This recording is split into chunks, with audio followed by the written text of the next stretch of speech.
You are listening to a Fonz Media Network production. Well, hello and welcome to the post-election episode. And this is an episode you're going to hear on 3 different podcasts. All across the network. Kind of, yeah. It'll be on World Ablaze, it'll be on Random Thoughts, and it'll be on Stretch Goose. And we decided to do this because we realized that post-election, we're going to talk about all this shit anyway. Right, exactly. I'm obviously World Ablaze, that's what I do. It's going to be politics.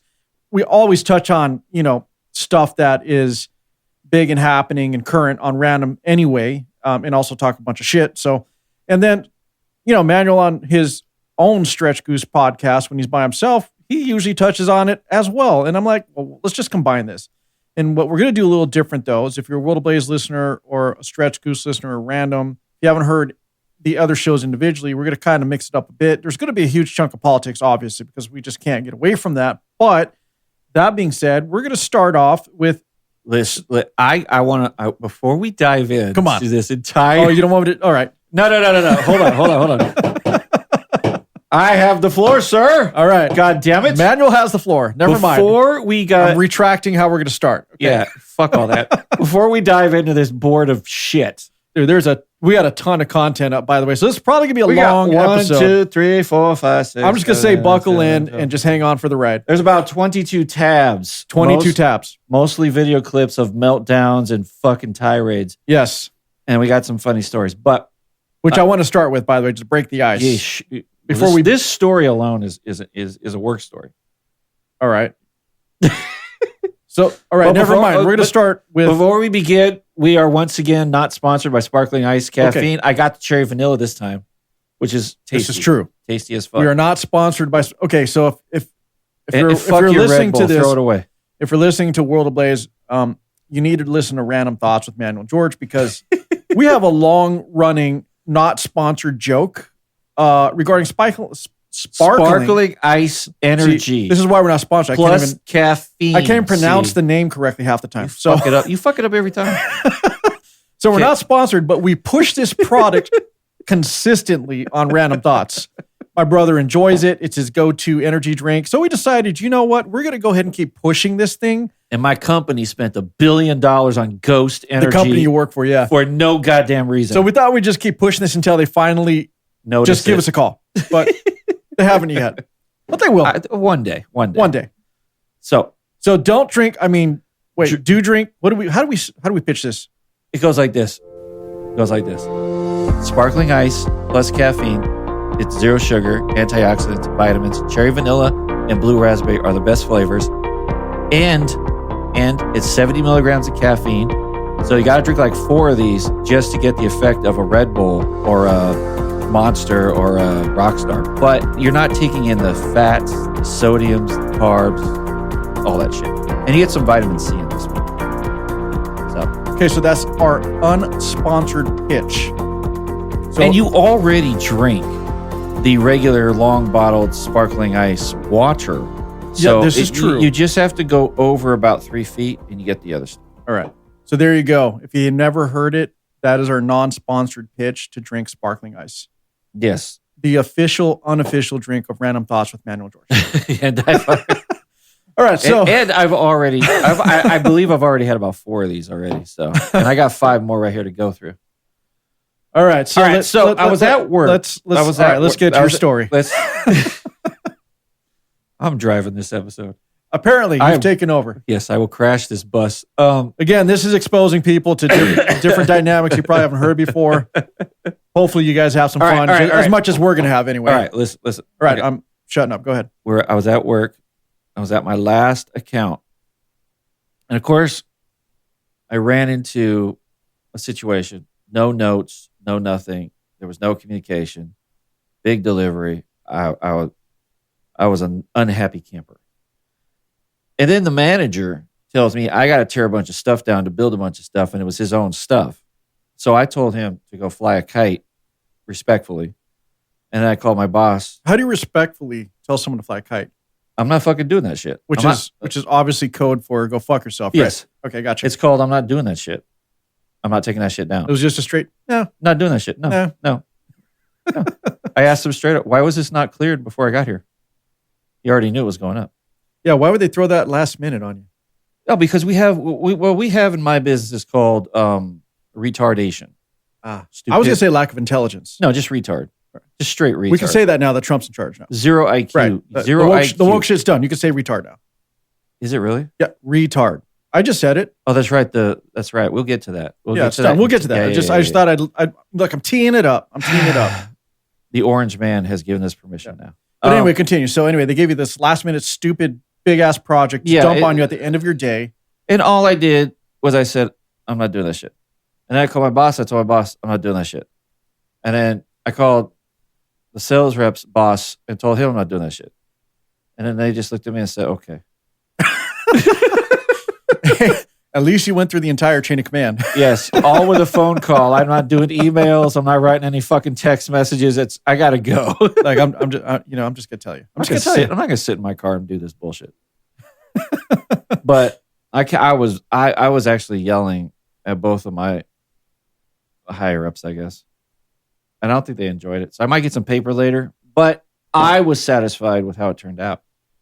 Sometimes you just got to put your foot down. I stood up to the man. Sometimes you just got to put your foot down. Now, of course, the manager at the account, that guy is probably upset at me. He don't want me back. You know what? He'll get over it. Anyway, just wanted to get that off my chest. Okay. So we're going to start off with a funny story. Yes. So this is, hold on. Let me just say this because people aren't familiar. Who cares? What we're going to do is basically what Manuel usually does on his Stretch Goose show all the time. He finds these crazy, obscure stories that you don't hear about. They don't make the national news for some reason. And so he usually gives you his take on news that you're not going to hear about, missed, and that kind of just makes you think like, all right. Stretch Goose is basically strictly a news-based thing. It's not, I do my best not to dive into like political chatter. Yeah, but if you want anyway. It's hard though. It's like it's hard not. You don't go. Your whole show is not based on that. No, I don't deep dive that shit. You want to deep dive, go into the fucking weeds under the fucking where the bodies are buried. You go on World Ablaze. But if you just want a straight news show where you just kind of like, and today this happened, and today this happened, where you sort of get an opinion. And then you just kind of go where I'm at. Yeah, but what I like about what you do is you're finding news stories that are not always national headline. Like like man eaten by a gator or something, and it's real news. It really did happen, but shit went down. Yeah, people haven't heard it, which is really cool. You go on your Bernie Sanders rants, but those are great. Well, you got to get in a Bernie or two. You just have to. But yeah, starting off, let's go ahead. Or the fucking dumbass that said conservative comedy, it doesn't exist. Right. Yeah. So starting off with your, let's start off with some Stretch Goose stories. Okay, so I found this shit on People Magazine. So what happened was, and this is October 24th of this year, so this is recent as shit. So in Union City, California, they were doing a wellness check on a 95-year-old woman with Alzheimer's. They were looking for this lady. And when they went to the house, they didn't find her at all, but what they did find was a dead man on a toilet, Elvis Presley style, slightly mummified. And then they went to the guy that lived there. And the guy that lived there didn't know he was dead. He thought he was still in the bathroom. What the fuck? Yes. They found out that he's got like schizophrenic issues, the guy that lives there. Okay. So. Wait a minute. How long is the guy? Did they find out how long the guy was in the bathroom dead? Okay. They said he believed to have died of natural causes and no foul play. He is the 95-year-old woman's son, the guy on the toilet. Okay, got it. Yeah. So they don't have any idea how long he's been dead or whatever, but long enough to be mummified? Like it was found mummified? Yeah. Well, they say he's mummified. I don't know exactly sure how mummified he was, but of course the investigation is ongoing. The quote here from Bruce Chan, I believe he's a neighbor. He said the backyard and the front yard was filled with trash, and it was piled about 10 feet high or so. We always wondered about it because the place always seemed really creepy. And there was a noticeable presence of flies inside the house and a foul smell. But of course, the guy that lived there was like, I didn't know. Huh. So he was dead for a while, obviously. Yes, he was fucking. But that's what I'm trying to get at. So the guy that lives there with these people, yeah, okay, thought the whole time this person that was sitting there dead wouldn't come out, just was still taking a shit. He due to his mental state, he felt like he was still shitting, like all day, all night for weeks.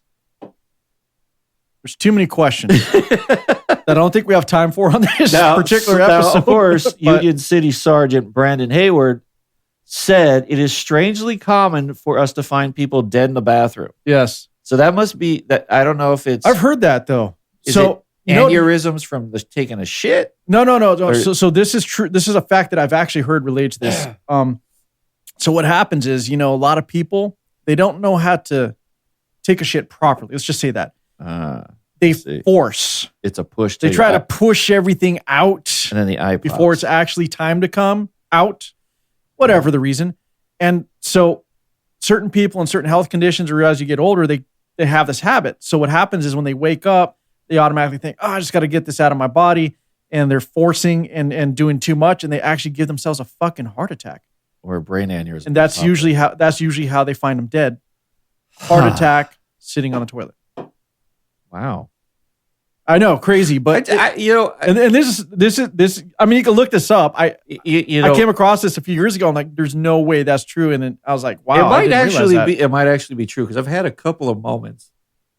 Oh no! All right, let's move on to the next. Let's move on to the next.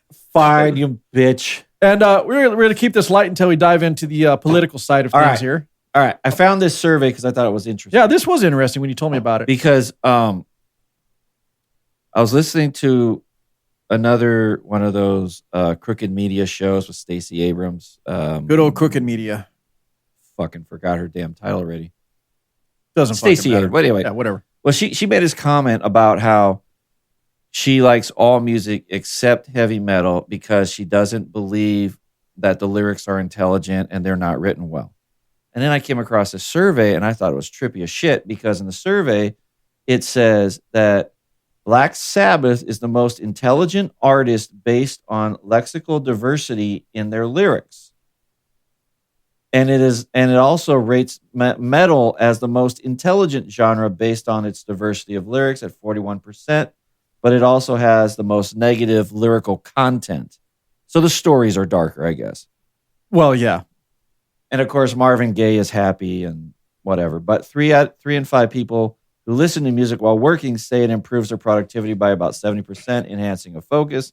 I just thought it was interesting that Stacey Abrams is talking shit, and then you read a full-blown survey, and you're like, metal is still king. What's interesting is I came across I came across a study before where they reported after, they actually had a huge data set of people that they surveyed on this. And they said that people that listen to metal have a slightly higher IQ than the average person. Yes. By I think it's like 5 points. Was it 5? Yeah. Somewhere like 3 to 5, something I've seen that, sir. I've seen that stay. So you know the one I'm talking about. Yeah. And I found that pretty interesting. And then here on this, you got this from prodigygame.com. Anyway, they're the guys that actually did it. They ran this whole survey and they found Black Sabbath to be the most intelligent artist. They are the smart ones. And then when you look at the... I could see where the Marvin Gaye thing is as far as positive, because he was pretty much, everything about Marvin Gaye was fairly positive. I would also say Bob Marley. I would put Bob Marley up there. He didn't make the list, though. He should have. Absolutely. I don't know. But if you go to the top 20, it's Sabbath, Pink Floyd. Slayer is number 3. Slayer is up there for lexical diversity. What does that even mean, by the way? I feel like I'm dumb. What's lexical diversity? I don't give a shit. It has something to do with the lyrics. But when I found that they were all smart based on that metric, I was like, hey, yeah. Bruce Springsteen comes in at 5, whatever. Wow, look how high Tyler Childers is. I know. Megadeth right there. Eagles, Bob Dylan, Jimi Hendrix, Judas Priest making the list. Iron Maiden. I don't know who the fuck Dash is. Radiohead. Pantera? I expected Radiohead to probably be higher. Pantera made the list. Wow. Motorhead, Leonard Skinner. But then when you go to artists by genre, 1, 2, 3. Most diverse would be Black Sabbath, Slayer, Megadeth. EDM, Deadmau5, Avicii, and Martin Garrix. I don't know who any of that is. Avicii and Deadmau5, I know. Country, Tyler Childers, really. Toby Keith and Zach Bryan. Hip hop, what do we got? Tyler, the Creator, I can see that. Jay-Z, kind of disagree with. Denzel Curry, okay. Pop, Dasha, Billie Eilish, Benson Boone. R&B would be Frank Ocean, Bryson Tiller, SZA. All right. Hold on. Lexical definition. All right. Yeah, we need this. Relating to the words or vocabulary of a language. Well, let's get the Webster deal here. Let's do this. But still interesting how metal keeps coming in at the top in terms of lexical diversity, which we're finding out what lexical diversity actually means. It's a relation of words or vocabulary of a language as distinguished from its grammar and construction. So well written, I guess you can say. Interesting. Yeah. But you also see on the study, I believe you told me, I didn't dive all the way into here, that they consider metal to be also the most negative. Right here, most negative. That's because the stories are very dark and it's mostly religious, Satan. Yeah, type can things. be. I mean, look, Slayer, okay, I can get that. Iron Maiden, maybe a little, but not really. I don't. Number of the Beast. Yeah, but I mean, out of all their songs, not everyth's negative. A lot of it's positive, actually. Wicker Man. I don't know. I don't know. Come on. Slipknot, I can see. Oh, Megan Thee Stallion. Number 6. She should be up in the top 5 negative. Talking about WAP. Get out of here. You got Metallica, Big Sean. Fleetwood Mac is positive. Weird, but okay. I mean, when you have a practicing witch as someone who sings in part of your group, but all right. Pop music is the most positive genre. Metal is the most negative genre. Whatever. Right. Well, hey, when you're being told about the histories of Poland, and the dark side of Europe, via bands such as Behemoth and Cradle of Filth, I get where you're saying that. But what's funny is these stories are all based on historical facts. Yes. So the dark side of humanity. Okay. What are you gonna do? I get it. But if you go further down, keep going. Yeah. All right. So, right here. A percentage of music fans who listen to music while they're working. So 92% listen to whatever the hell lo-fi is. I agree with that because I actually, if I'm doing research stuff, sometimes I actually will put that lo-fi chill. So they call it lo-fi chill, or sometimes they'll call it like study music. Okay. And it's basically almost like not really EDM. It's basically no lyrics, music that kind of has like a beat that just keeps going, and it's not like So it's something that would put me to sleep. I would never listen to that. Well, no. It's actually you might. No, listen. Don't do this to me. No, shit. No, you asked for it. This you gave me a definition. I don't need to listen to it. Yes, you do. I want to give you an example. All right. So this would be like lo-fi or study music, for example. Like, let me just go study music. Lo-fi. Just give me the. Here we go. Here's a good one right here. Lo-fi rain. This is on a lot of the study music playlists. A girl and a cat. Yeah, here. And sometimes they have a little more beat, so they'll lead into this and they'll have like a little beat going. It's usually about this tempo. So it's almost like meditative. That's not going to get me to study. Well, here, let me go here to lo-fi beats. Give you a little more diversity here. It's just not going to happen. So it's this type of style. Here, let me fast forward. It usually gets into a beat. Something like this.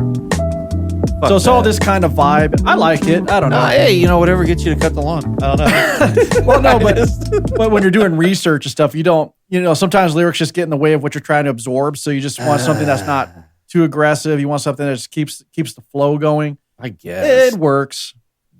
Anyway, that's why you see that up there for number 1 for like doing, so then research you get, so things like that. Ambient, jazz, heavy metal, rounds in 4.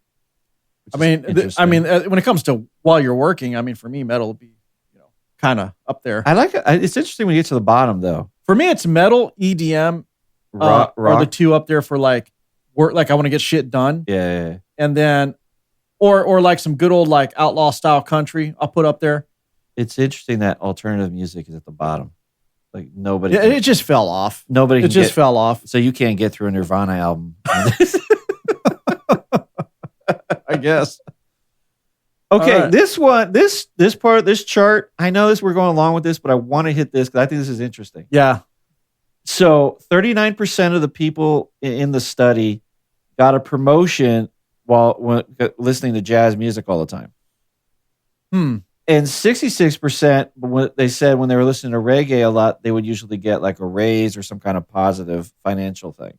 Must be a vibe thing, right? It's gotta that be. That just comes out of you from just, taking in that type of content. I was like, huh. So, but what I also thought was funny, because we talk about lo-fi, 26% surveyed got a promotion as a lo-fi fan. Interesting. So it doesn't actually translate to moving up in the world. But right in the middle is your metal and rock. So if you go middle of the road, it's like a 50-50 chance that you'll get a promotion or a raise if you listen to that genre. Yeah. You know what's funny? Everyone I've worked with who got promotion and raises don't listen to fucking jazz.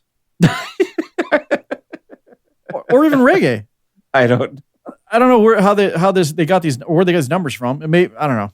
I don't know how many people were in the survey, but I listen to jazz. I used to listen to it a lot. Yeah. I listen to it every once in a while now. Yeah, but I've never met anyone who just listens to jazz. Like I haven't walked into anyone's office and they're listening to fucking jazz. Let's just be honest. I don't know, dude. Like it just makes it's interesting, especially when you see all the popular music on TV and all that shit.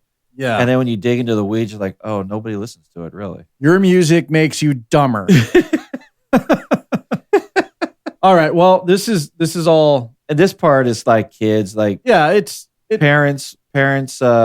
The top two things that parents have banned from households is rap and metal, whatever. Even though metal makes you more intelligent. Yes, gotcha. So there's your musical survey. Yeah, that's in response to Stacey Abrams' stupidity. We're good. Moving on. She's her stupidity. Yeah, she's dumb as shit. How do you sit there and go, I personally don't like it because it's not smart? She's talking about metal. Yeah. Well, apparently metal and rock is up there. And this isn't the first study that has said that, by the way. No. Because in some metal, there's actually a lot of complexity in the music with time signatures and whatnot that you don't find in, let's just be honest, pop isn't very complicated. No. Neither is R&B. What that tells me is she's not smart enough to comprehend or grasp what is being played. She would gouge her eyes out if she tried to understand, I don't know, let's say 6 Degrees of Inner Turbulence album from Dream Theater, for example. Forget about it. She wouldn't know what to do. Anyone who's a progressive metal fan and knows who we're talking about, just listen to that album. All right. Moving on. Ready to dive into the politics? We had an election. Are you ready, America? How do you feel? All right, we had an election. How does America feel? We had an election. We did. We got like 18 tabs to go through. So this is gonna be glorious. You are in charge of this bus. So what I love, well, I'm not necessarily in charge. I know you're gonna chime in and take over at any moment, but what I love is I watched the entire election. This year I actually stayed up and I went to bed past midnight for sure because I stayed up too. And I got to work. I wanted to see if we had another ballot 20-foot box truck full of ballots being dropped off or found off the highway or just inserted into, we are now walking random drop boxes. We are now walking into the world ablaze. Kinda.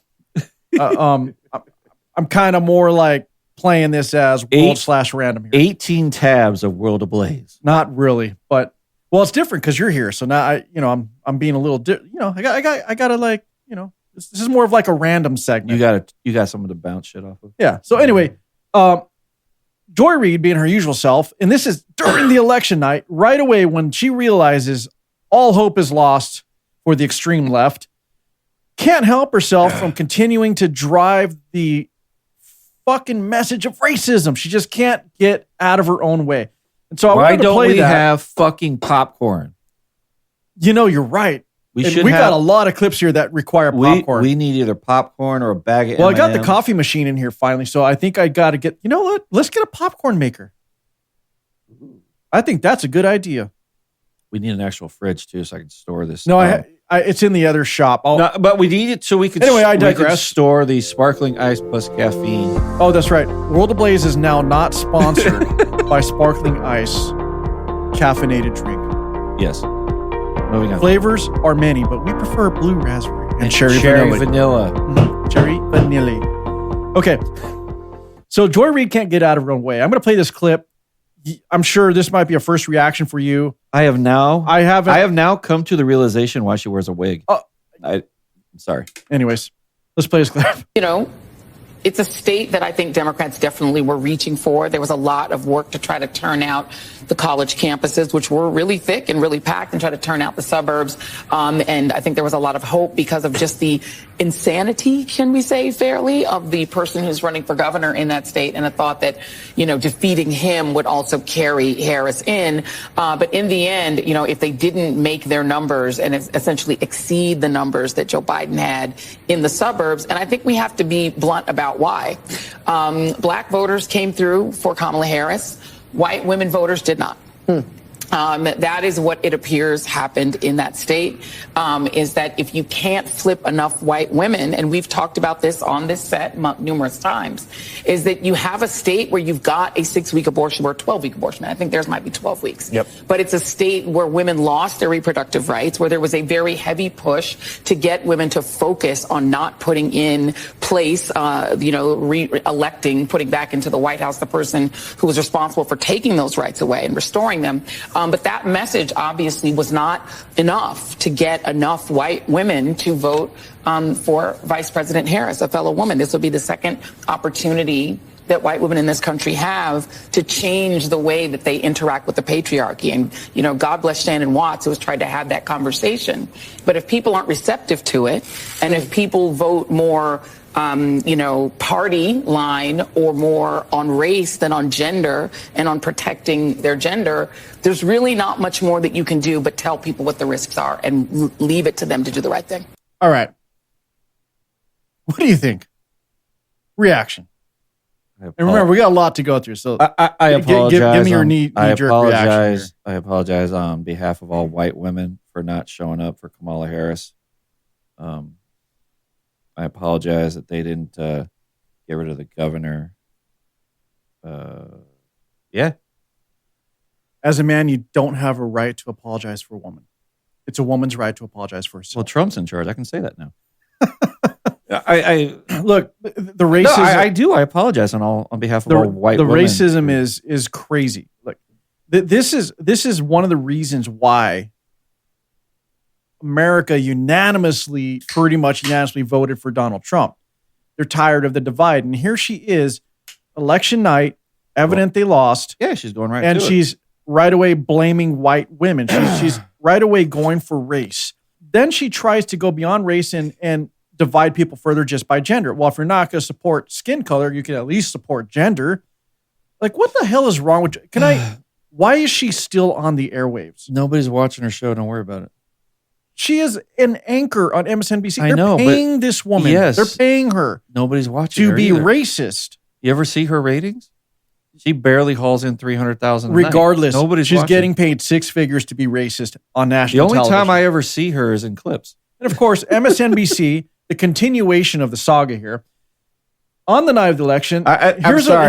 Here's another meltdown. I had nothing for you. No, you're fine. That's the reaction. Look, I'm going to ask you. I just want your honest opinions. So here's another meltdown from MSNBC here on election night. And again, calls for minorities, racist, misogynist. I think this might have some of the same clip we watched, but let's just go through this and let's get another, knee-jerk reaction from Manuel over here. I just say, Rev, really quickly, too. Your favorite. Need to be mature. Reverend Jesse and they Jackson. need to be honest. Al and Sharpton, they need to say, right. yes, there's misogyny. You better pause that. Al Sharpton, you're on timeout. That is the great race baiting. That is the great race baiter. I didn't. Al Sharpton. I didn't look hard enough, and I'm on Red Bull. You're right. That chief, is Sharpton. He is the crown. He is the riot king of New York. You're right. That's Yes. Sharpton. Sorry, Yeah, I didn't look close enough, and this is the first time I saw the Your clip. yarmulke's bitch. That's Al Sharpton. I didn't. I just glanced. All right. Give me a break over here. I'm on the Red Bull. It's kicking in. It's on shit bowl. You gotta get off the shit bowl. Gotta get on the All right. sparkling ice. Sorry. Cherry vanilla. Listen. Okay. So anyway, we got Joe Scarborough over here, the normal, useful idiot of the left. And yes, Manuel's correct. It's Al Sharpton. I should have looked harder. Look, the visual's kind of fuzzy, man. Whatever. Give He's me a break here. deteriorating skeleton at this point. All right. Yes, So it's still Al Sharpton. Anyway, here we go. But it's not just misogyny from white men. It's misogyny from Hispanic men. Right. It's misogyny from black men. Things we've all been talking about, who do not want a woman leading them. I'm going to pause again because you can see Al Sharpton's face in anticipation. He knew it was coming. He was just hoping he didn't say black men first, right? As long as it's But it's misogyny on the behalf of Hispanic men, white men, and black men. It's okay, though. He said it last, so Sharpton's good with it. All right. Might be race issues with Hispanics. They don't want a black woman as president of the United States. You know, the Democratic Party, I've always found when you're sitting around talking, they love to just sort of balkanize everybody into these separate groups. And like say, he's doing now, right? White people don't like women and black people. No, it is time for the Democrats to say, okay, and you and I have talked about this before, a lot of Hispanic voters have problems with black candidates. Right. A lot and of, with other Hispanics. You got some that don't like each other. And some of the most misogynist things I've heard. That's right, Sharpton. You got hate in your heart. Let it out. You know. Let it out. All I'm fucking hearing out of this is what goes on in the real world. Yeah, there are Hispanics that hate Hispanics, and blacks do hate blacks, and whites do hate whites, and yeah, I got it. I don't understand how this is racism. There are certain what they're trying to drive home, what they continue to drive home, and why they again lost the election is they're trying to segregate people by race, and just because you don't like somebody doesn't mean you don't like them for their skin color, and they're trying to drive home the point that look, it's racism that lost them the election, which is fucking stupid because Donald Trump had the largest Latino turnout in history for the Republican Party. He got over 40% of the Hispanics. Absolutely. And I think he did hit the 20% on blacks. And he broke the 20 percentile, the 20th percentile for black voters. Yeah. Male black voters at that, by the way. Yeah, yes. Which historically never voted for the Republican Party. He somehow was able to get the white woman and the Hispanic woman vote. Right. So how do you take that data and then go over here and broadcast that the reason Trump won is because America's racist? They're basically calling all Americans racist. Well, yeah, they called them. I think the only reason, they're really just teeing it up for Al Sharpton to go ahead and continue his race hustle live on TV because that's all he does. That's how he makes his money. And it's ridiculous for them to just continue to drive a wedge between America after America decided, no, you've been wrong the whole time. We didn't believe what you believed in, but they just can't get out of their own way. He can't even pay his taxes on time. I don't know why. Sharpton. Oh my God. So fucking clown. And then it just keeps getting better. The gift that keeps on giving. Of course, everybody knew The View was going to have a meltdown. But we couldn't get day 1 and 2. We do have day 3. Well, day 3 here is good because day 1 they wore all black like it was a funeral. They were all in mourning. I know. But day 3 is great because, day 1 is shock. Day 2 is like, well, how do we kind of walk back what we said? And then day 3 is like, fuck it. You know what? I'm saying what I want to say. So this is why I'm playing day 3 here. All right. So here's a View further proving that the left believes in racism. I disagree. All right. I think that I'd like to reframe the conversation. I think Bernie Sanders is wrong. I think the more relevant question actually is what is wrong with America? I think what is wrong with our country that the Republican Party would choose as a candidate and support a candidate who is an insurrectionist, who is an election denier, who is someone who is twice impeached, a 34-time convicted felon. Okay, I can't get through it. Okay. Election denier, To this day, Hillary Clinton still believes she won. Yeah. Okay. Yeah. And so to this day. And Jamie and Raskin is still challenging the election. Yep. Jamie Raskin's still challenging it. Yeah. Al Gore was a big guy. Actually, he was a big denier as well when he lost. He went to court case. Yes, he did. Case. Yeah. He even wanted to count 2 specific counties. Interesting. Yeah, which I thought was weird. And then the whole 34 count felon thing. Look, you and I have done deep dives on that case. That whole case was bullshit. All 91 counts are stupid. It was all bullshit. And yeah, look, they've been telling the lie so long, they got to keep doing it. Even after America already decided they know they're lying and they voted for Trump. But what I'm not understanding is the insurrection transfer power shit. You have 2 different dates here. Yes. The 6th and the 20th. Yeah. On the 6th, we can go through all day long who did what, right, wrong, whatever. Well, I've already done this and I've had a timeline that actually outlined the events. Essentially, that was, you can call that a riot, you can call it whatever you want. But that's a separate event. I don't know how you can say that he was trying to stop the transfer of power that day. But what happened on the 20th? He was gone.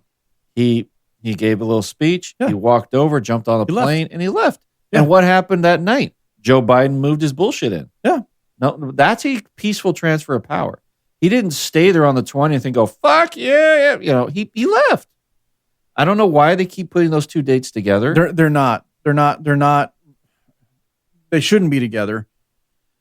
But again, they've been telling the lie for so long that they're just going to keep.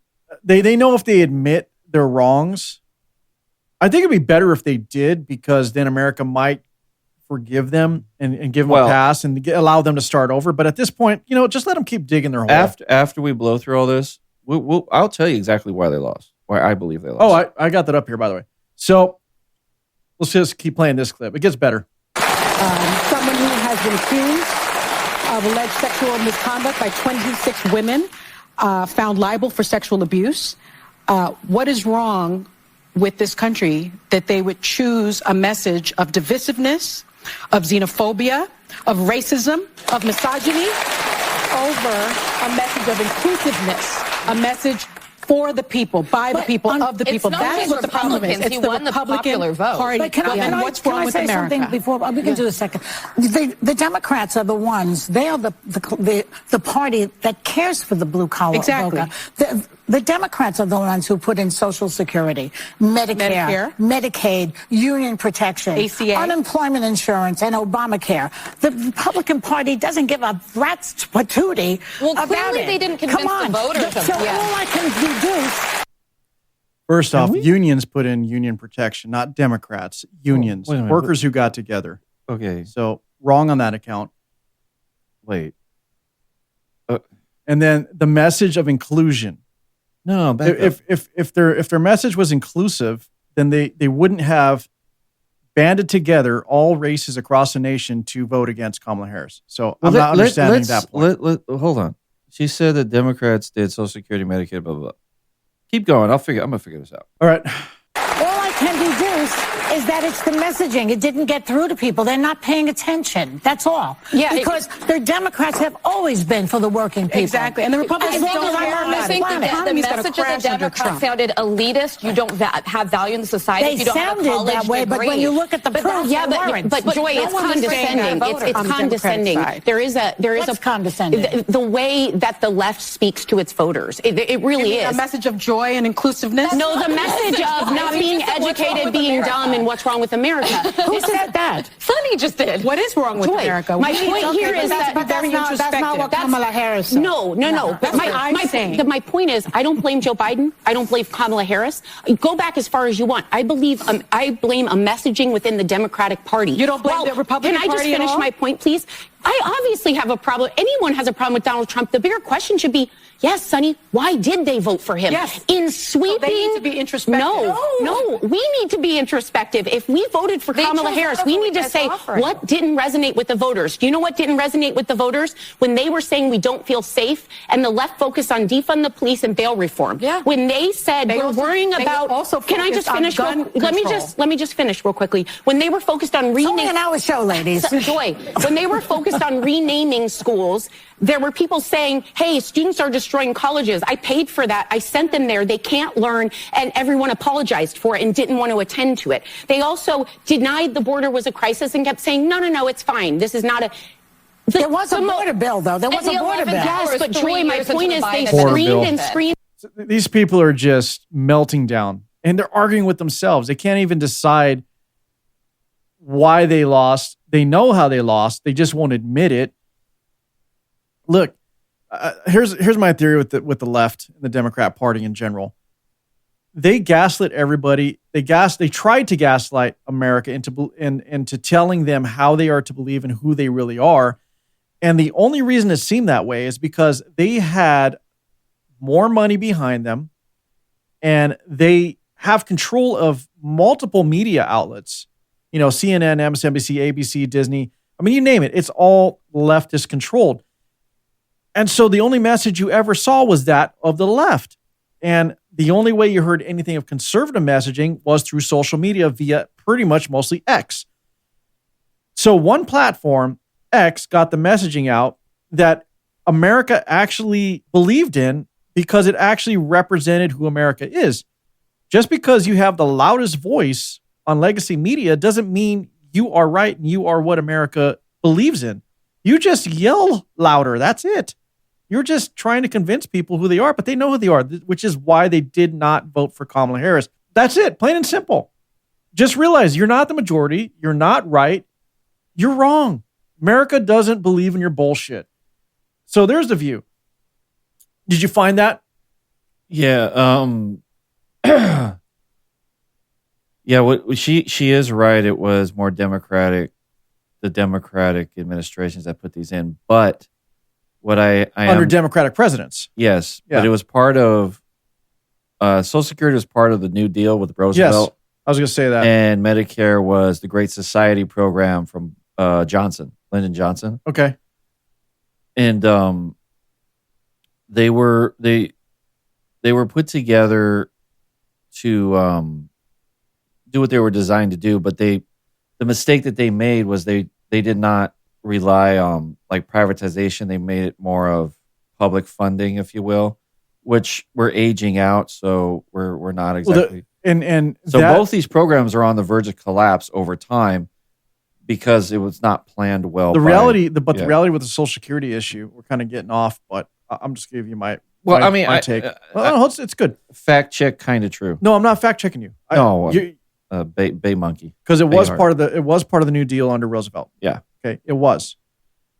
But his intention, regardless if he was a Democratic Party president, doesn't matter to me. The intent of what he was trying to do was correct because he's like, look, no one's planning for retirement. No one has anything in their old age. We need to do something federally to help people live into their later years. The intent was there. And I didn't think it was too much of an issue. Like you said, okay, yes, managed by public funds, that was the problem. I don't think that was the problem. What the problem is that all these politicians got greedy and started using that bank account to fund all their other bullshit. Okay? Yep. Now, if you're investing in a bank account for 30 freaking years and you put it in a high interest return account, how come we're not earning interest on that money individually, all of us? How come and why are we only capped to what was the max you can earn? I think it was like $2,400 or $2,600 a month. Yeah. We shouldn't be capped on that if we're putting away $100 a check. Yeah. I mean, let's say you invest, a few $100,000 or more over your lifetime in Social Security as a worker. And you're only getting $2,600 a month max out of that. And that's all based on, age, service, how much you've put in. Some people don't get that much, to be honest. Yeah. Where's all the interest earned on this? They don't put interest on it. And then they tax you for earning it. Yes. For money that they are using to fund other things. And then they're earning interest on it and keeping it, but not giving it back to you.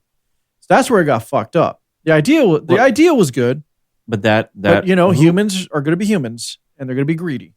I don't know which administration started dipping into it, but it did happen. And yeah.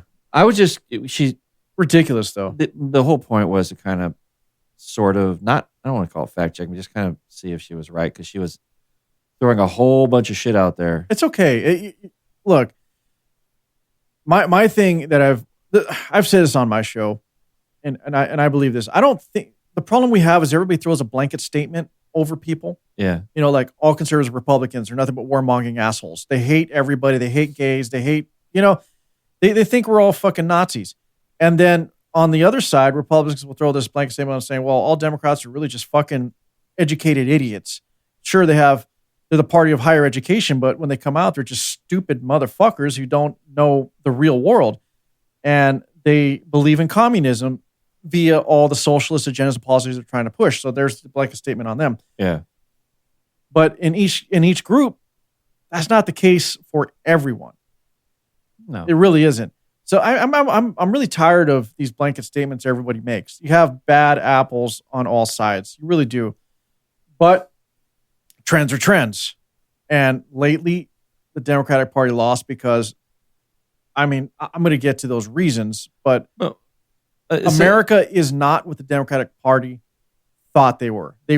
America did not side with the leftist party. They just didn't. They apparently didn't believe in what they believed. And you can throw every celebrity you want at them to convince them, but people see through that shit. Both of these programs over time added to the national debt. And that's one of the boat anchors that we have is the Social Security, the social programs. My question being, how does Social Security add to the national debt when it's taken out of our fucking paychecks? Because, as you said, we dip into it and use it. Well, of course, I know that, but I'm just throwing it out there. Yeah, I said that. But if you think about that, like, how does that add? And but of course, like you said, that's just evidence that they're fucking taking the money.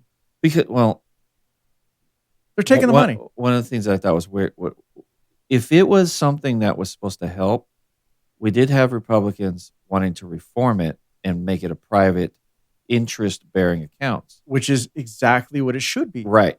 And what happened? Every Democrat on the planet lost their fucking shit, which makes you think who's stealing the money. Well, okay, so if a company, let's say someone in a company, finance person or whoever's in charge of payroll and pensions, if that company gets caught for dipping into the pension funds and using it for other activities, what happens to that person? The responsible person goes to jail. Yeah, they get fired. It's fraud. Yeah, absolutely. We don't do that to politicians. No, politicians get away with too much, by the way. No, and I hope moving forward they start actually serving fucking prison sentences for breaking the actual law. I mean, when Thomas Massey says we have an actual fund to pay for, to settle out sex cases. Congress has paid out 27 million. Yeah, 27 million. Was it 27, 25, 20, something like that? At the time that video was posted. I can't remember. It was a while back. And settlements for sexual misconduct. Yeah. Just to quiet people up. Why do we even have that fund? Aren't those counts of felony? Those are felony counts. Huh. Yeah. Was that a ledger issue? I don't even think they tried to hide it. They admitted it. No, he just said it in the fucking floor of the Senate. And he said, how is this Trump hush money case any different? Right. Well, it's different because in that case, people still keep talking about, it was way before he ran for president, number one. Number two, both parties agreed to the terms. Yeah. Look, she took the money. Did she give back all the money she received? No, she never did. If she was so convicted in her heart, she didn't betrayed, none of that money so wronged, she would have returned all that money. In fact, she would have spoke up immediately. She would have denied the settlement. She would have said, no, fuck that. I'm taking you down. But she didn't do that. No. Back then, Trump was amazingly powerful, probably not as powerful as he is now as a president, but the whole world knew who Trump was. Oh, yeah. He's been famous his whole life. Yeah. She could have absolutely taken him down then. But she never did. She took the money, signed the paper. Because it was a fucking setup. And how do you reach back to an agreement between two people with a contract and try to say that was election interference?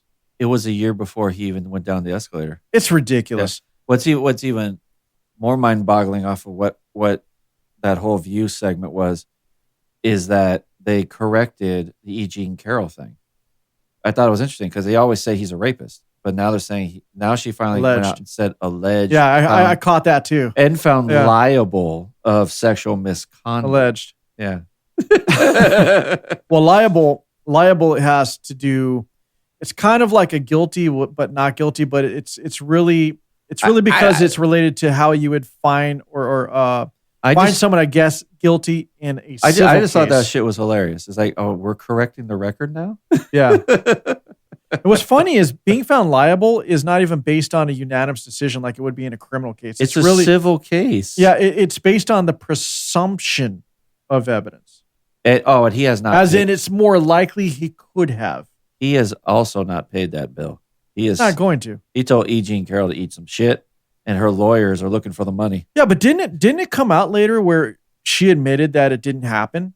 She admitted it in her fucking book. Yeah. Which I happened to read. And so she admitted it never happened. She straight said she's not sure if it happened or not in her fucking book. So after the trial, she writes this book. No, she wrote the book before the trial. Oh, okay. So I thought she released a statement after. I don't know. It was not admitted into evidence either, that book. So hold on. Okay. Let me go back. So I think the timeline, I thought she released that statement later, but I remember the thing about the contract. She got the contract. She got a book deal. So that's when she wrote it after? She wrote the book, and then she only sued him because he called her a fucking batshit crazy woman. Because she is. She's fucking ridiculous. And then after that, she brought up the sexual. And then came the lawsuit. Yeah. It was a defamation lawsuit, which was civil. And then one of the charges was the. So her lawyer just literally reached back and said, hey, if we throw this in here, we got him. But now her lawyer is mad because he has not been paid. And Trump is not paying. Fuck no, he's going to wait this one out. All right. Well, the meltdown. meltdown. That is the entire View segment. Yeah, the meltdown on the left is amazing. And they're trying to cope, and they're coming up with so many excuses. They can't understand how they lost, why lost. One of my favorite podcasts, Pod Save America. The worst political podcast you could ever fucking hear in your car. You can say it. I did say it. You know what? I can say it too. These guys fucking suck. They do. They wrote some speeches for Obama. Good for them. And they think they're authorities on politics. They were staffers. Yes. They do. Yeah. That's fine. They wrote a few speeches. Good. But their takes are amazingly so far off. And all they do is insult. Oh yeah, and curse. Outside of this episode, by the way, that I heard. Now this is broken up into clips. This is reality hit them in the face. Yeah, reality hit them in the face, and they really toned it down. Oh yeah, they didn't even try to go out of their way to be the normal selves, which is exactly what you said. Yeah, all they do is sit there and insult anybody who's not a Democrat or a leftist. A lot of language, and they literally, they insult them bad. Yeah, lots of language, and yes, lots of language. But in their latest podcast, like you said, reality punched them in the face. Yeah. They just realized, oh, wait a minute. Nobody believes what we believe in. No one's buying the bullshit no more. What is the Tyson line? Can I ask you, before we move on, the Tyson line? Yeah. Everyone has a plan until they get punched in the mouth. Everyone has a plan until they get punched in the face. It's a great line. and this goes into another topic that we're not going to cover on this show. But Pod Save America, Crooked Media, one of the largest, always top 10 podcasts in politics. Yeah. America decided they're not Democrat. Trump wins the popular vote. I want this to sink in. Popular vote. Yes. And electoral college vote. That means pretty much almost all of America elected Trump, which should translate to almost all of America is not part of the Democrat Party. That being said, not part of what they're selling currently. Yeah. Yeah. So, but that being said, if they don't believe in the messaging and they're not voting on behalf of the Democratic Party, how is this podcast so fucking popular? They're paying for it. I'm just throwing that out there. I'm going to say it. They're paying for it. Of course you are. Crooked Media is just throwing money out there to keep these guys going. All right. Anyway, they are Crooked With that Media. being said, no, these are the founders of Crooked Media. It's them. Yeah. They're paying. Where are they getting all their money? They got their sponsorship backing, and they are fucking paying every penny. They're just riding that I wrote speeches for Obama train, and they are paying every fucking dime for advertisements. Well, we'll see how far that takes him because now Obama's, he definitely fell out of favor. Oh, he fucking disappeared like a magician. Poof, motherfucker ghosted America. All of a sudden, he put out a statement saying, "Like, hey, it is what it is," and then he was out. It is what it is. Now let me go ahead and feel up my wife, Big Mike. All right. So let's play a little bit, Big Mike. He was Hey, out. do you think that will ever get revealed? Do you think that's a true story that fucking Michelle Obama has a giant fucking dick? It doesn't even, who cares if she does? I don't care. I don't know if I don't believe it. I don't know where that rumor started or why. It's the internet, dude. Who it's so cares? stupid. Honestly, it's stupid, right? Even if she did, it wouldn't matter to me. I don't care. I agree. I don't care. Just like a few years ago when that white dude came out of nowhere and he's like, "Yeah, we would fuck each other in the ass and do." But I just don't know where that started and why. I mean, in today's world, and this is another thing I can bring before we play this. Everybody thinks that, okay, there was meltdown. I'm not going to find out the clips, but everybody was melting down. Oh, what am I going to do moving forward? My child is so scared. I have a trans kid. They don't know what to do moving forward after the election. And then there was people talking about they had gay children. Look, no sex. I'm going to say this. Conservatives and Republicans don't give a fuck about your lifestyle. They just don't want your lifestyle being pushed on them. They don't care if you're gay. Dude, there's no Gestapo being formed right now to go hunt you down. No one cares. Be gay, be trans, do whatever you want to do. Just don't force your shit on little kids in school who aren't even developed and old enough and comprehend the decision you're trying to make them make, not the decision they want to make. They haven't even got through puberty yet. That's what we have an issue with. We don't care. We don't care if you're gay. I've known many gay people. I can care less. We all get along because, hey, your life, my life, whatever. Yeah. Well, we can all hang out and have fun together. We don't hate gays. Nobody does. Nobody cares. Yeah. I'm just so tired of that. It's like, no, shut the fuck up. We don't care. I know.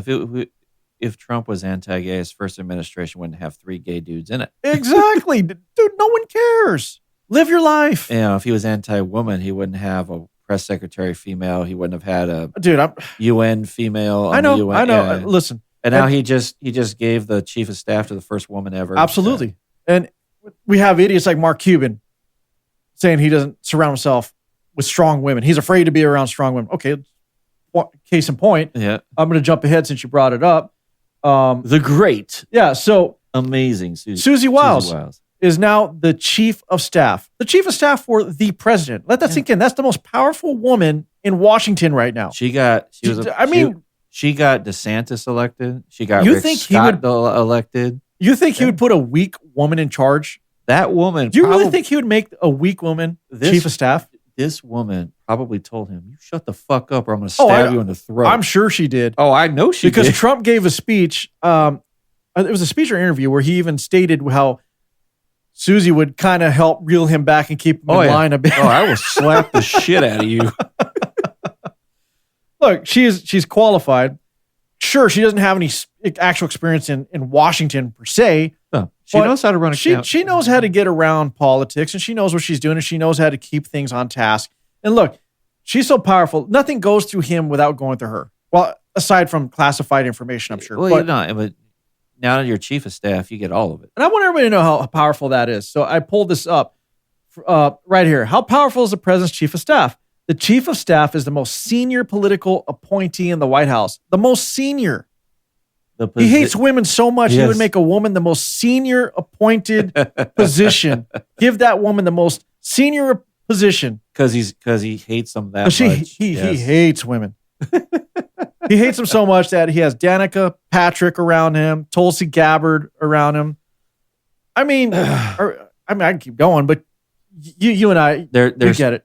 There is some talk that it may not even happen, but McEnany come back to be the press secretary. I heard that. I don't know though. All right, well, let's hear these Pod Save America jackasses. A little sidebar on Wiles. Yeah.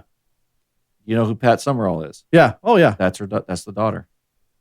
Never knew that. Yeah, I learned that 2 days ago because I pulled up her shit because I was gonna say kind of have something for That's crazy. For the goose. I didn't know that. And I was like, the father is Pat Summerall? That's... Excuse me? All right. All right, let's hear these jackasses from Pod Save America. Right. So the coping and meltdowns and the shock is still going. Yes, we got... going. We got 2 clips of them trying to put it together. Oh, this is great. Let's hear this. Joe Biden's decision to run for president again was a catastrophic mistake.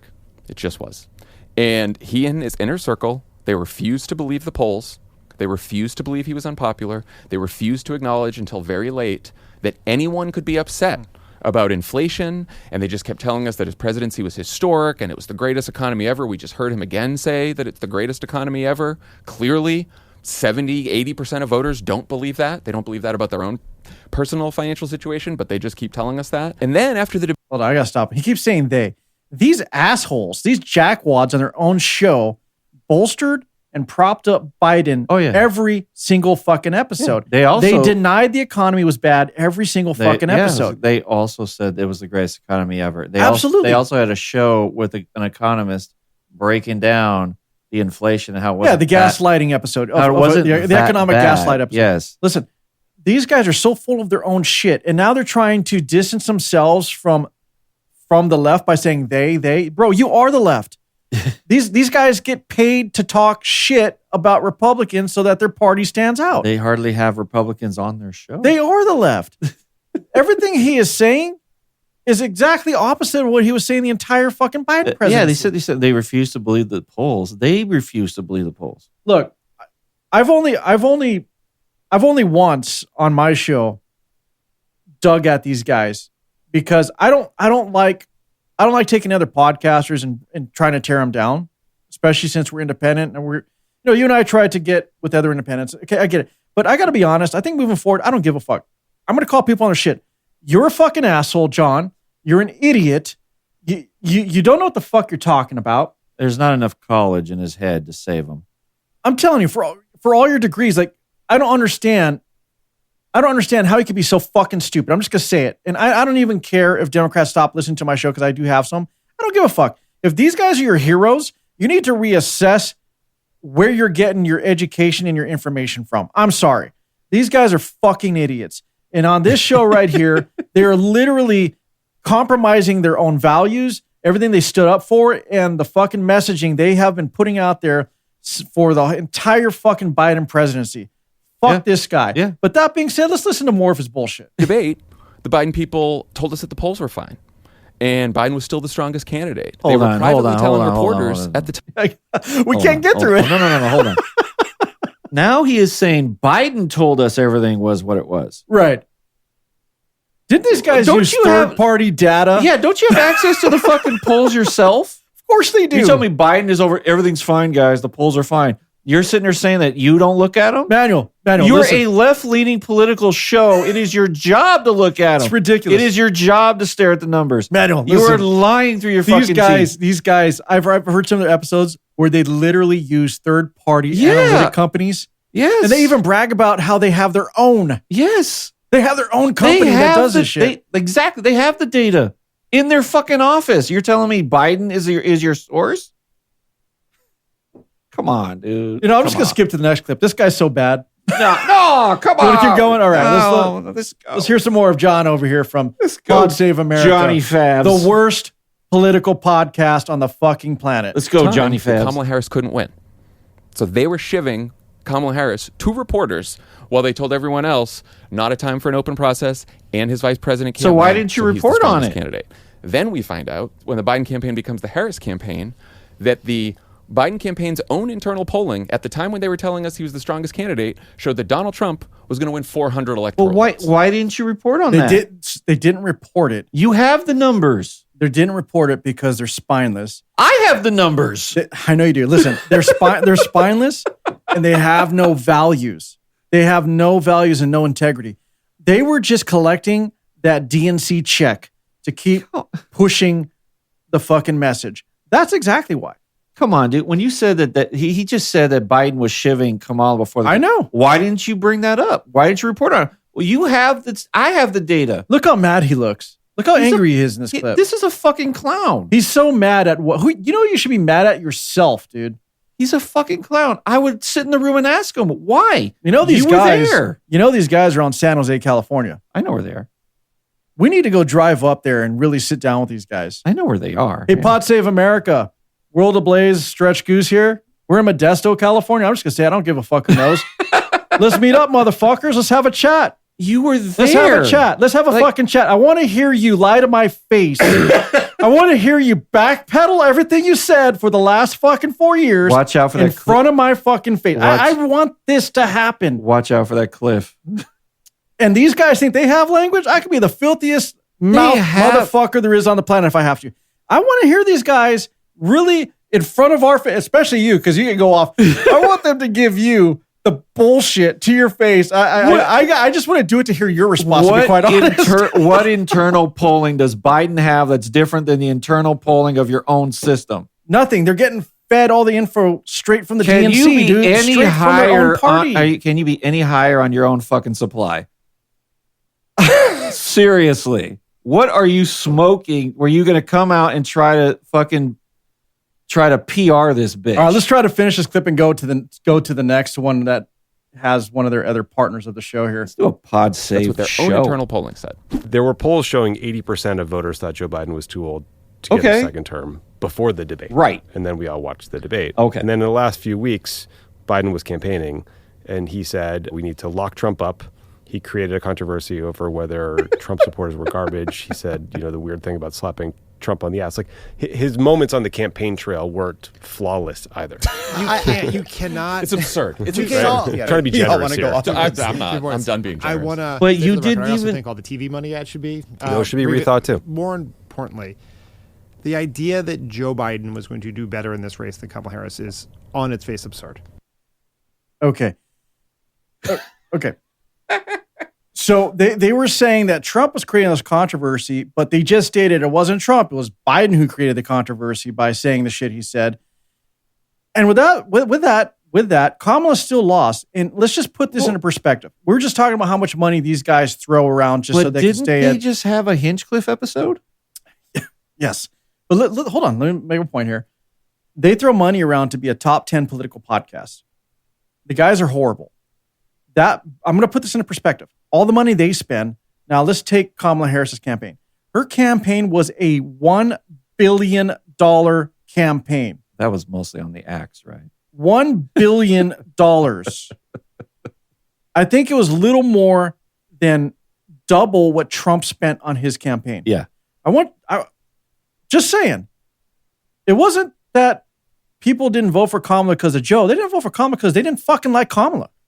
She stood for nothing. She had no policy.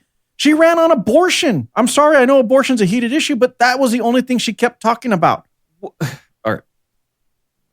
right, here's another one. I got nothing. Johnny Fab going to talk some more. That's John Lovett. That's Lovett, yeah. Is that Lovett? Lovett's coming up. No, but, yeah, you're right. Lovett's coming up. Yeah. All right, here we go. Do you guys have sort of that's right, that's Fab parting right thoughts on what people can do? Because people are going to be coming up to be like, what do we do? Are we going to be okay? What should we do? I lost a vote once. There it is. Lovey. Yeah. Oh my God. On a show called Survivor, Kamala Harris talked about joy, and I do think part of what made the last 100 days give us a sense of hope was seeing that joy, and that is not invalid because we lost. If there's anything that I find noxious and awful about what Trump represents, it is the way he wants everyone to dislike everything and everyone except him. He turns his supporters not just against us, not just against Americans, turns them against Disney, football, baseball, that he wants a country that is angry and at each other's throats. And I do think, that? Especially in the next couple of weeks, but even beyond, we can't let Donald Trump make us the angry and awful versions of ourselves that he wants us to be. Baby. Not just because it is bad for our souls, but because we have to be a movement people want to join. And nobody wants to join. No one wants to join your gang. No one wants to be part of your gang. No one. I want them to break this shit down. All right. How does Trump make you hate everything except him? Look, Trump can be unhinged. Trump can say some crazy shit, but it's been proven that he has spoken the truth about all of this. Remember the whales? And yeah, He was right. He was right. Everyone made fun of him. And Even it was right. these fucking clowns were making fun of him. And then it turns out that there are videos of the turbines and echoing through the water and fucking them up. And that reality has been floating around in scientific studies and in the media long before Trump said that. But that's what's crazy is they're so quick to call him a liar. Listen, I'm going to go back to his statement of joy. If America felt so joyous would mean that they felt comfortable and that they believed in exactly what Kamala would do for the country. So if they were so joyous, why did she not get voted in? Dude, because it's not about fucking cheerleading. They didn't feel happy. That's not what a president is for. We're not looking for a fucking cheerleader. No, they felt we have a dead anxious. man right now. They felt anxious. They felt betrayed. They felt unsure. They didn't feel joy. They didn't feel joy at all. Dude, we had 4 years of a dead man, right? And we roughly, yeah, he was shitting his incoherent, shitting his pants at the G7. This is embarrassment shit, right? And all it did was prompt a lot of war, a lot of inflation. And Kamala comes in and goes, I wouldn't change a thing. Okay, so what are we fucking doing with you then? You know, and then you followed up with, we're going to be turning the page. Where? What book? Back to the beginning? Unburdened by what has been? Like, what are we? But you are what has been. Yeah. That's the problem. And then they're sitting there saying we can't do another 4 years of Trump. What? And I'm actually going to steal this from Dave Smith, actually. I don't do it a lot, but I'm going to give him some credit here. He made a good point. It's like, you stand for nothing, because he said, okay, let's talk about foreign policy. You give a speech on how you support Israel, and the next day you go talk about how you support Palestine. And then you turn around and give Lebanon $200 million. Right. For their fucking... What do you believe in? Like, nobody knew. He basically was saying, yeah, you're nobody vomiting all over Nobody knew what she stood for. Like, you can't vote or support someone that you don't understand what they stand for. You can't even buy the bullshit when it's like, I grew up in a middle class family. Next interview, I grew up in a middle. Right. Her every answer starts with, I grew up in a middle class family. She was even on Shay, or middle class family. It's like, fuck, man. You keep saying the same 5 lines. We've already know the script by now. 100 days of this. Who's going to vote for you when you do that? I think Biden. Biden's got to get a high five. Look, I think Biden. He gets a high five. I think Biden knew what the fuck he was doing. As soon as they fucking ousted him and put Kamala fuckwad Harris in there to run, he said, all right, motherfuckers, I'm going to say some outlandish shit. I'm going to go nuts. Even the video of him putting the MAGA hat on, he looked at the camera, he was like, what's up, motherfucker? Dude, that right there was the message. That was him going, tipping his hat going, yeah, shit's over, watch. I know when you think back on it, like the lawn chair, he's hanging out in the lawn chair, got the hat, like the fucking world's burning behind him, and he's just hanging out in the corner. Jill's reading a book. It's like, yeah, he knew what he was doing.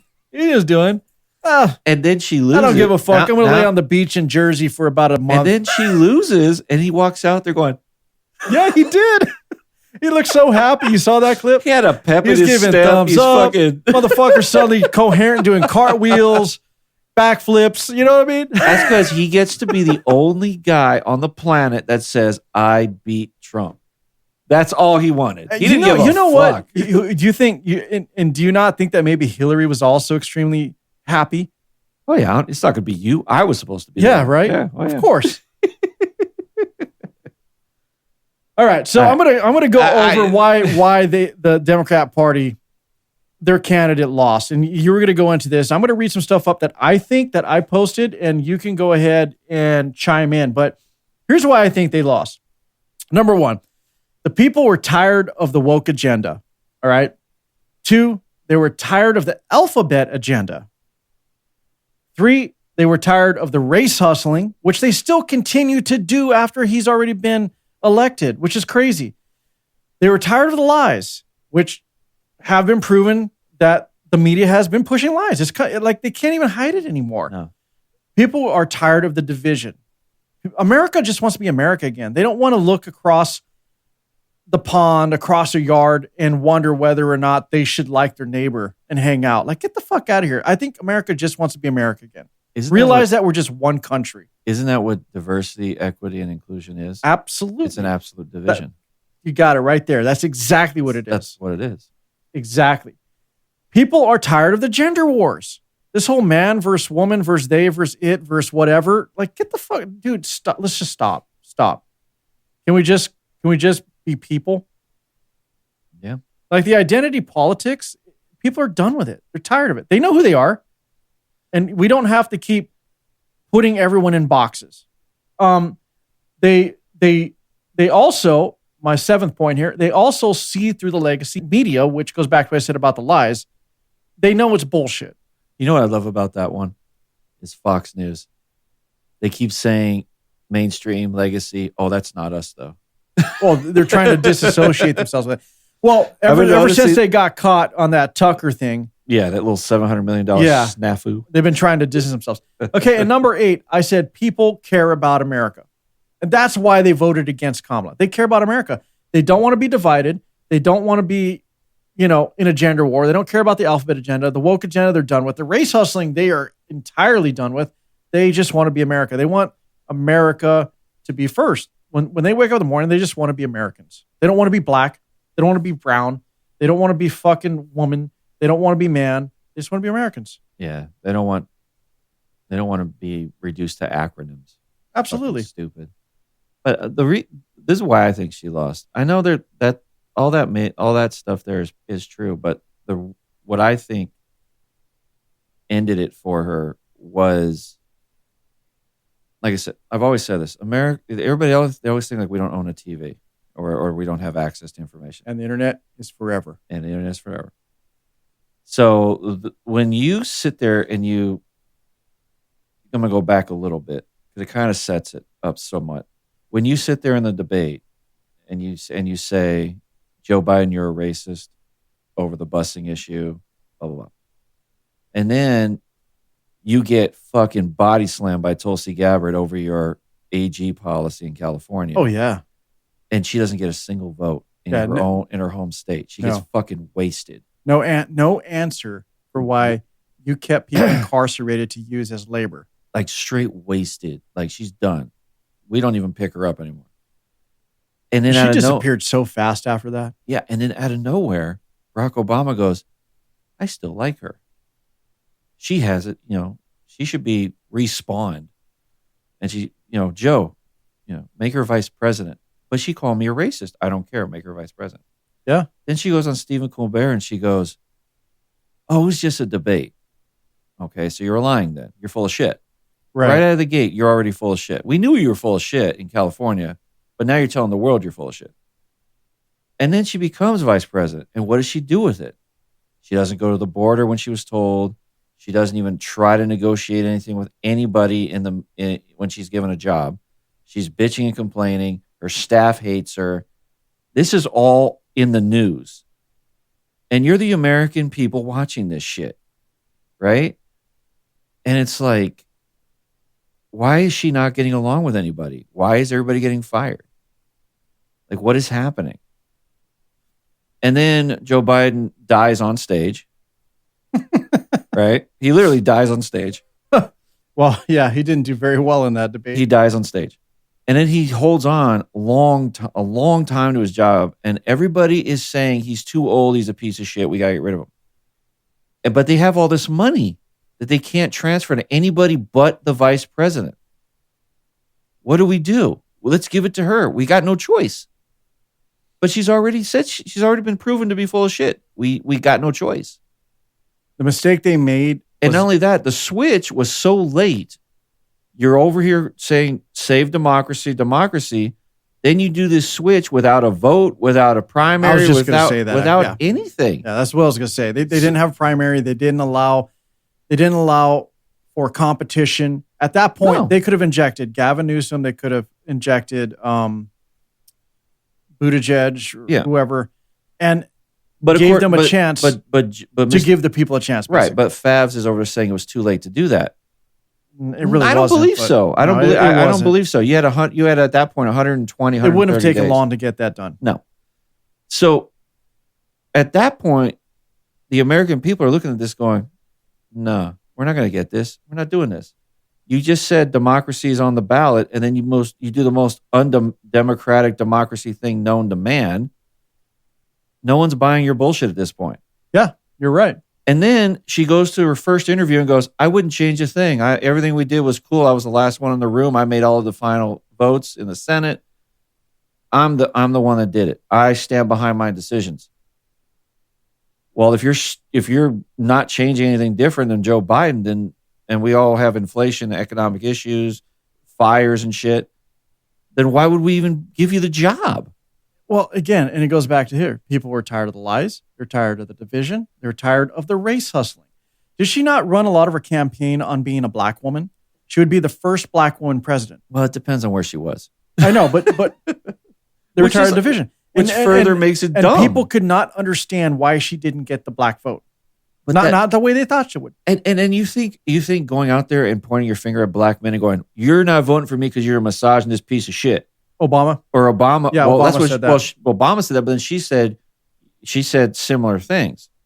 And you're like, no wonder they didn't vote for you. You just called them names. And all they did was insult America, and they wonder why they didn't support them. It's like they wonder why America did not support them. And of course, Pod Save America doesn't have the proper. Like I said, fuck Pod Save America. Pod Save America. You want to get down? Let's do this. Let's schedule some time. I am fucking ready. Me and my brother will gladly take you on. Listen, and then here this a statement by a black woman, Candace Owen. Great news. Kamala can safely go back to being Indian again. All right, I'll take that. I'll take that too. Yeah, I'll go with it. Come on.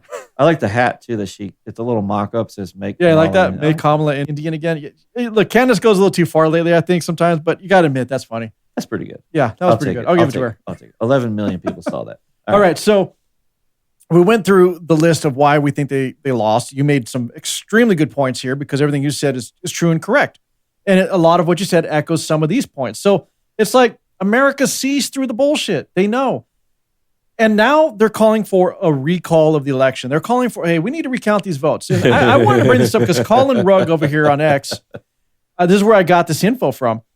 And it's very, very, very, very revealing. He even says, can we talk about now how big or how Biden got 81 million votes in 2020? Because everyone is now saying, hey, where did those 20 million Democrat votes go in this election? Yeah. We surged in support by 20 million people, 20 million votes. I can't even talk right now. Yeah.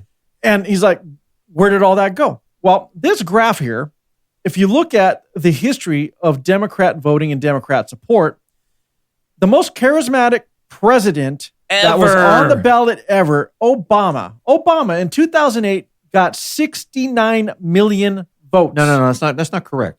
Joe Biden is the most popular. Come on, I'm getting to it. 69 million. 2012, Obama again, 66 million. Hillary Clinton, way more qualified, smarter, even though she is a goddamn traitor and criminal, never went to jail because Trump decided not to go after her. But Hillary Clinton, 66 million votes. Yes.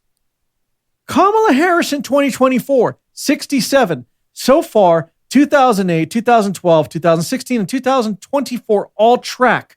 About 60. But 2020, somehow, you're going to say one of the most inept politicians to ever exist, a career politician, 39 years in Congress. The dead man. That has said nothing but racial slurs most of his life until he got into, 2022, he started to calm it down. And then he somehow got 81 million votes. Yeah. That does not track. What's crazy is the trend with Trump got 74 or 75. And then this one, he got 71, which is still within the line. It didn't differ. No, this is like a fucking rocket went This off. doesn't make sense. So if you want to recall and recount the elections, by all means, let's start with 2020. I'm for it. And in fact, I don't care if they recount this election. Go ahead. You're not going to find anything. You know why they're not going to find anything? Because they were watching them like a hawk. They had election integrity officers everywhere. They didn't let them board up the windows. Yeah. No pipes are They broken. didn't let them wait too long, except for a couple of seconds. I cannot understand why California, I don't know where they're at now, but last I checked, there's still only 55% of the vote counting. Like, come on, guys. California. Arizona and Nevada are still not finished. No, I made this point. Okay, I made this point earlier. Nevada, what the fuck is wrong with you? Your population, The entire state of Nevada, the entire state of Nevada, their population is roughly the population of Los Angeles, one fucking city in California. Yes. The entire state of Nevada. I believe they're about the same size. With their resources. I think they're the same size as Miami, Dade County. You're telling me you can't get all your votes counted in one night? Hold on, let's get the update. Arizona can't count all their votes. Dude, Florida killed it. They got it done. What's the update? None of it makes sense. Yeah, I'd like to know where they're at now. And we're recording this show on November the 8th. So as of November 8th at about 5:40 p.m. Arizona is 79%. They're still not in. Come on. And Nevada is 95% in. What does it say so far on that one? Oh, Nevada? I mean, at 95%, you're pretty much done. Yeah, but they still haven't turned in the rest of it. How ridiculous. Where's California at? Because earlier today, I think it was around 2 o'clock-ish, I think California is 63%. They're only at they only moved the needle by 13%. Yeah. In 3-4 hours? Like, really? Yeah. Oh. Yeah. Robert Kennedy got 1% of the votes. The reality is this campaign, Trump did what he said. They made it too big to rig. So even if they want to pull what they did in 2020 and it took them a week or two to make sure all the votes were counted, no matter how much time we give everybody to look for more votes, it's too big to rig. They can't find enough to make it make sense this time. They can't get away with it. You know what is crazy though? Is I remember I can't remember which episode it was. I can't remember which random episode it was. We're talking about the counties and shit.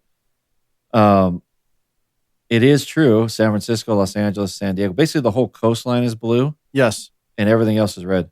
Yeah. And all major cities are blue except for, I guess, Fresno could be big, I guess. Fresno's a pretty decent-sized county. Yeah. It's interesting. Anyway. Or it's Kern County. I forget how it is. You know what? It's interesting you brought that up because I'm going to show you this. See these maps? Yeah. Okay, so this is really cool. These are 2 election maps, I believe, that tell the story a little bit better. Because everyone's trying to question how Trump won. They're like, there's no way. Now, if you look at a normal election map, you just see states that are solid red, solid blue. And right away, you're like, oh, wow, that whole state, I mean, they're just gone to the left or they're gone to the right. But then there's another map that a lot of people don't see. And this one's great because it breaks it down by county in each state. Now, this tells a story. Look at how red California actually is when you look at it from this perspective.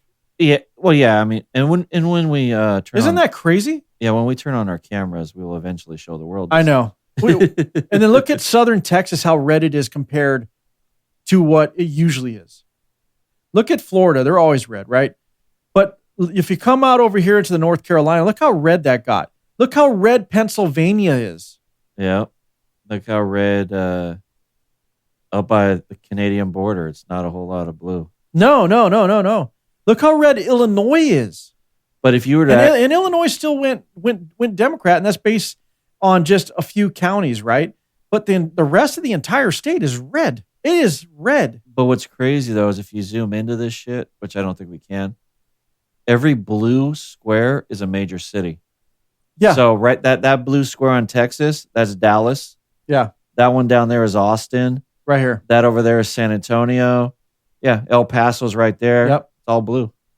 So when they sit there and they talk their shit about how the red states have crime and stuff, if you break it down, it's really blue cities. Another interesting thing here. Look at Nevada.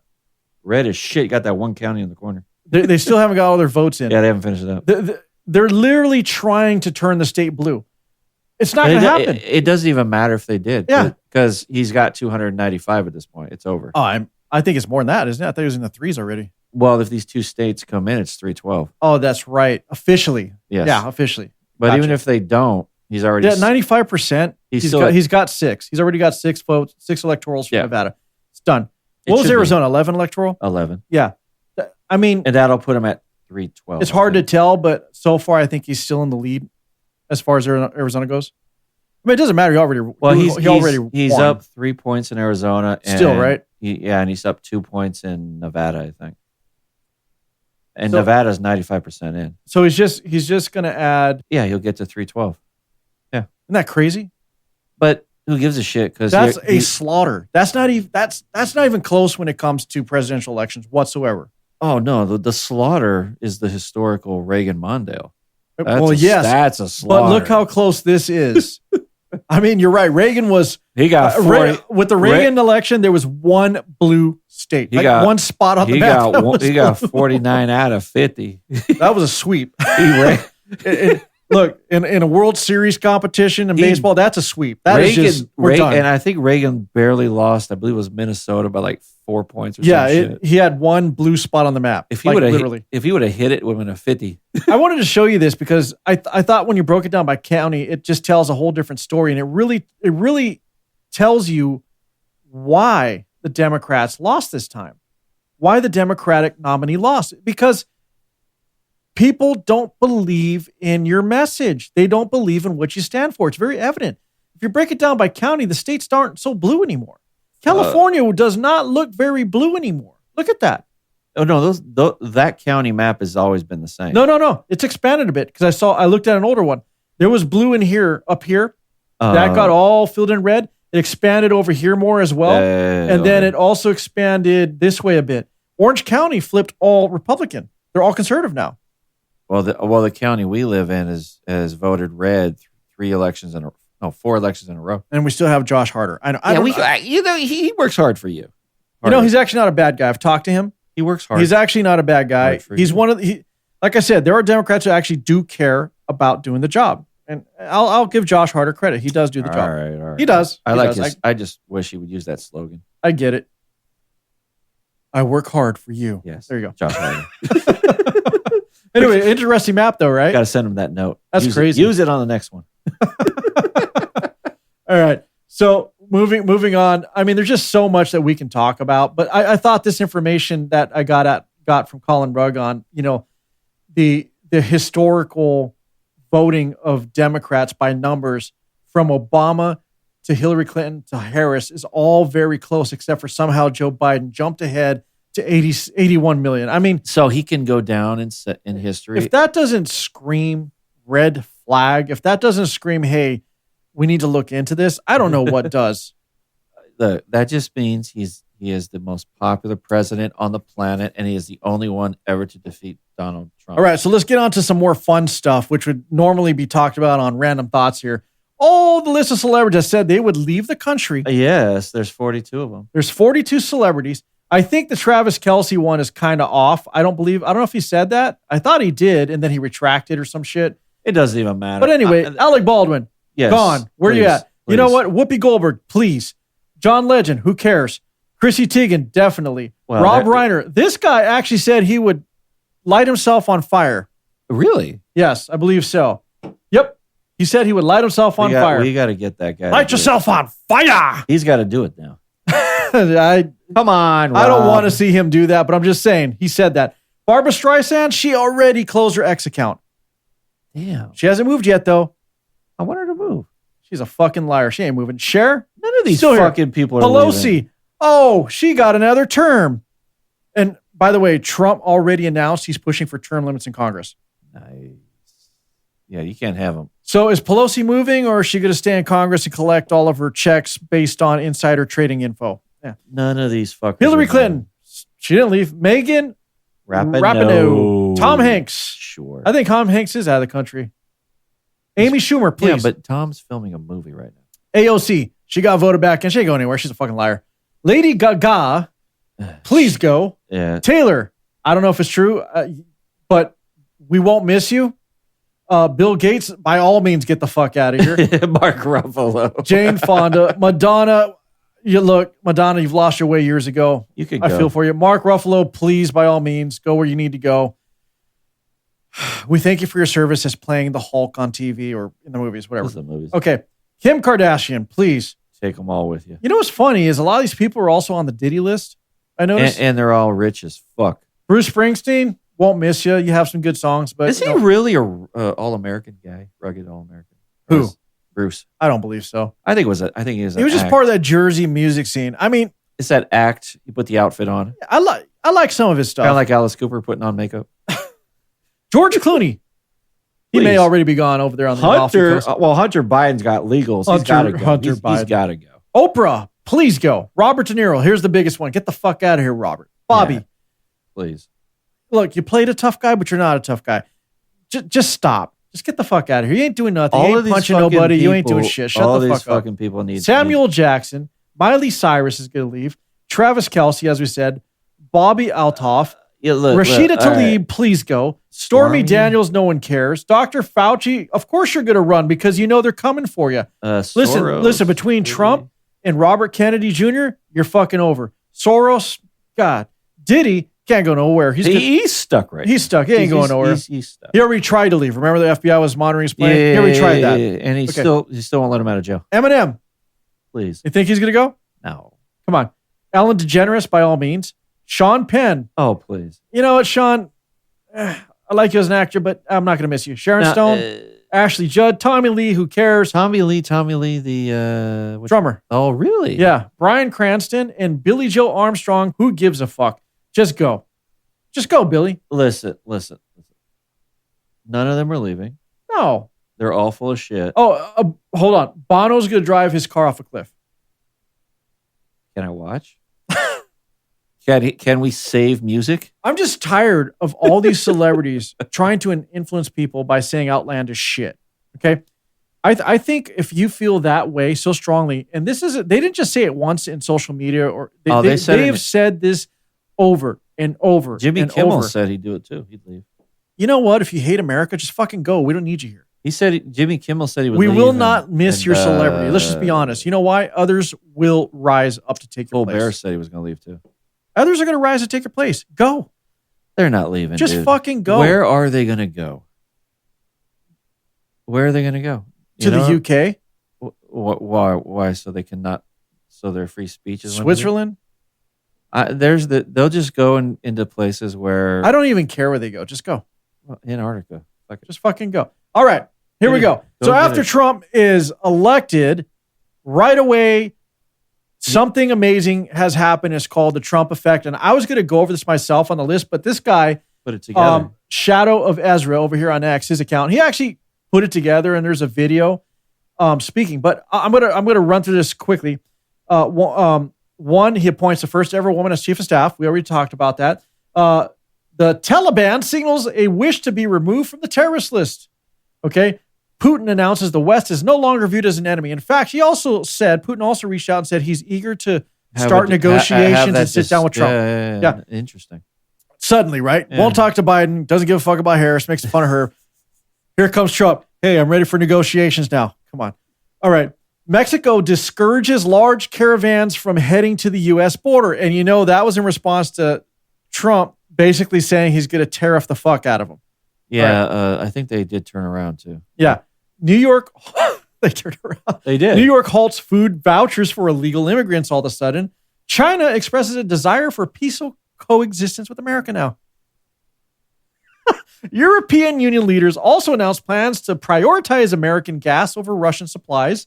Hamas, this is funny. I saw when this headline came out. Yeah. Hamas calls for an end to the war.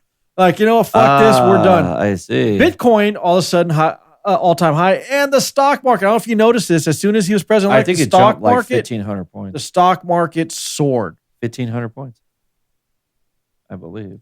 Trump almost overnight might have just fixed the economy just by being elected president. Not even fucking doing anything, which is crazy. Anyway, let's watch this video here. No, go ahead.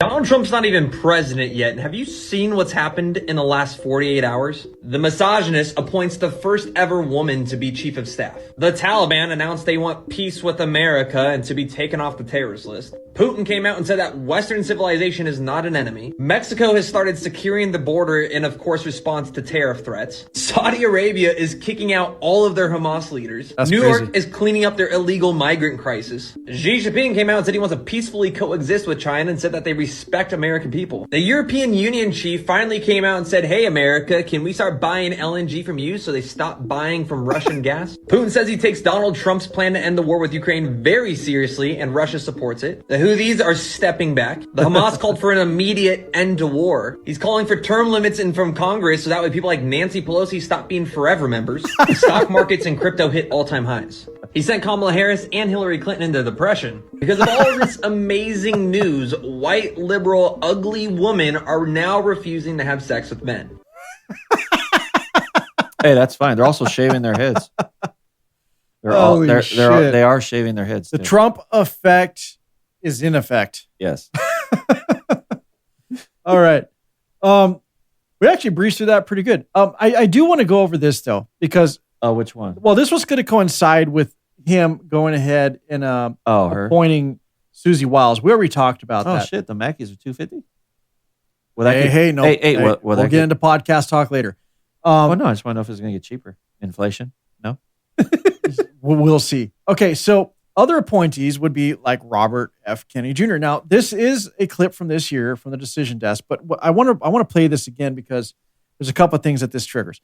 Everyone says he is a conspiracy theorist. He's an anti-vaxxer. And I don't know how many people saw this clip, but I'm going to play this because a doctor stands up as if he knows more than RFK when it comes. Now, a doctor knows more about being a doctor.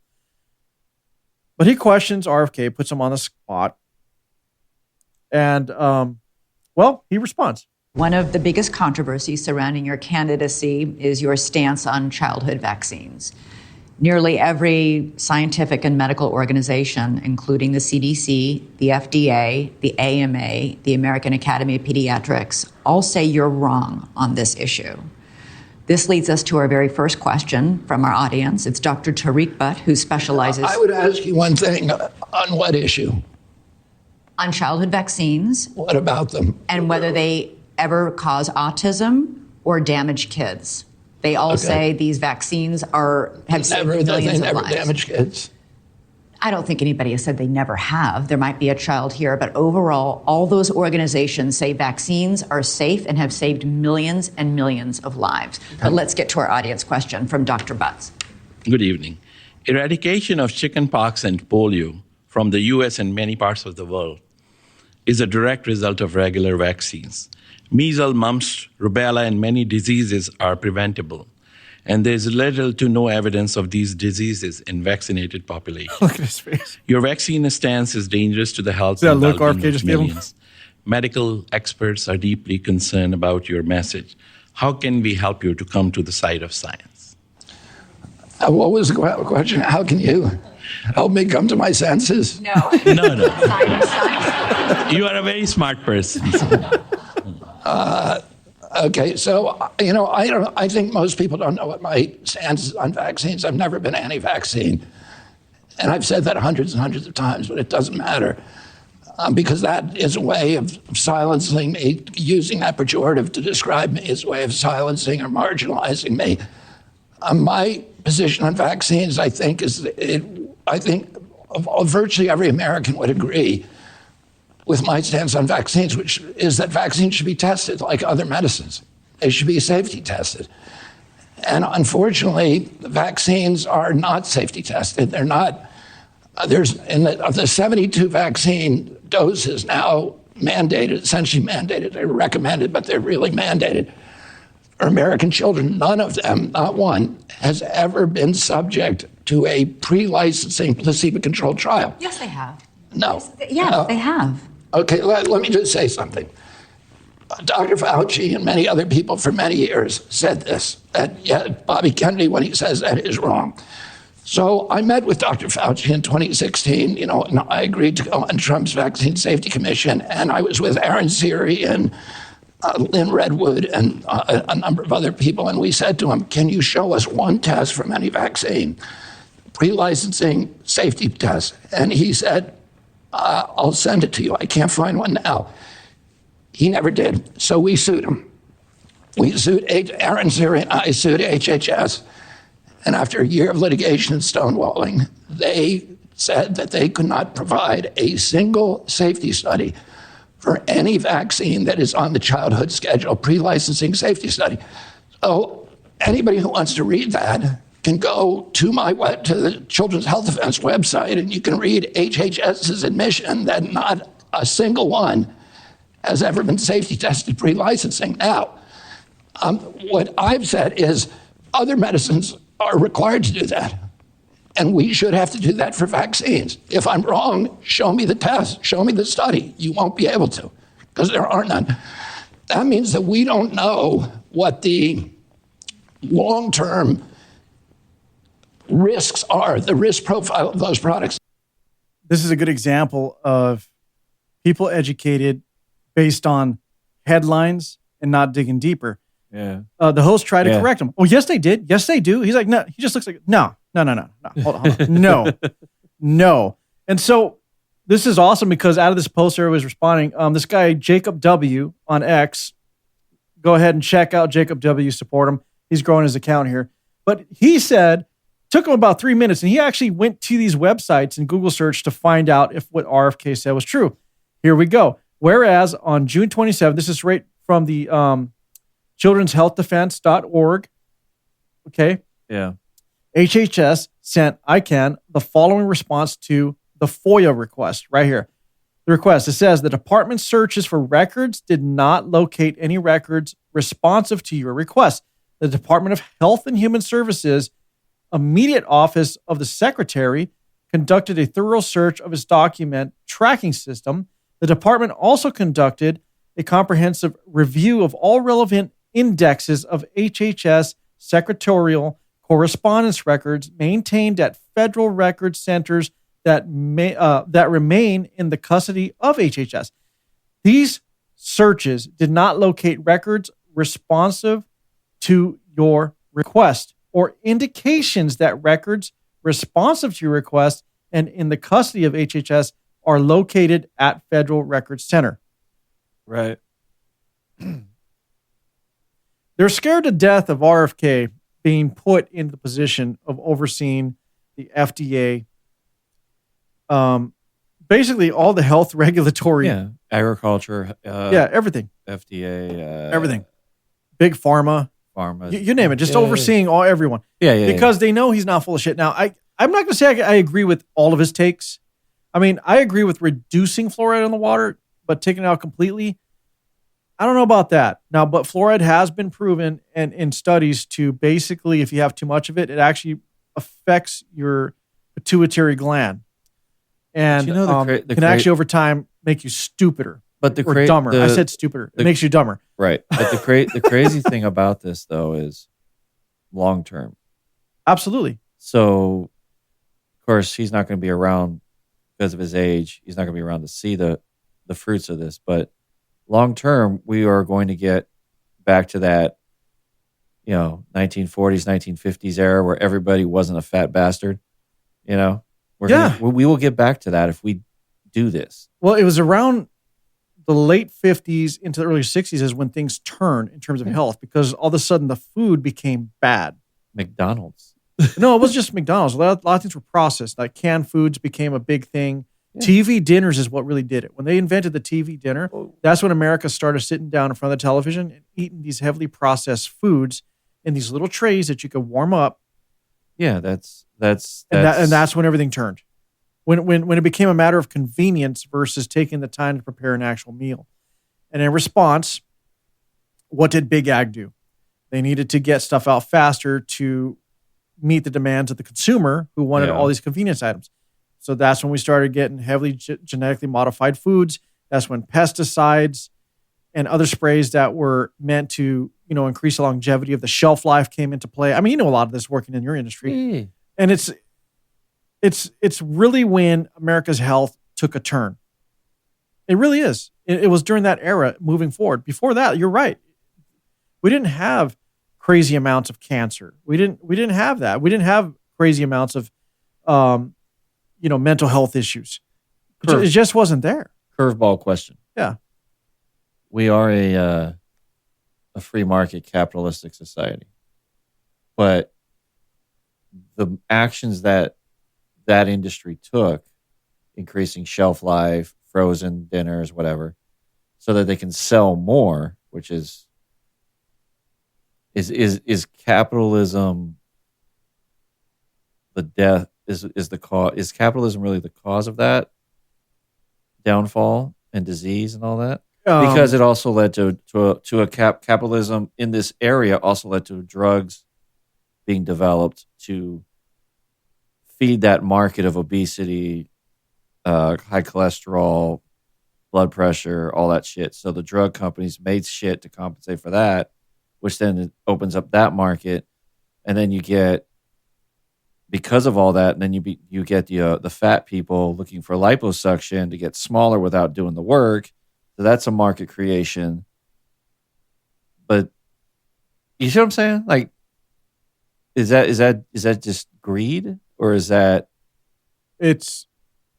I mean, does that make any sense? I'm not going to blame it all on capitalism. Capitalism is going to lend to competition, and could even lend itself to innovation, maybe even, like, as you said, creating other markets. So, and I think it really comes down to a supply and demand issue.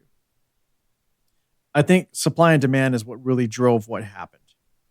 The consumer consumed more. They wanted more. And so industries look for ways to make it more readily available. Now, when people started getting sick, that's when the pharma industry really revved up and realized they have a cash cow here on people's health. That's why most hospitals and most healthcare facilities, like, I'll just call them like Kaiser. Kaiser, I'm not saying they're bad, but Kaiser has a stance of not solving the problem. Well, they believe in what they call, they don't believe.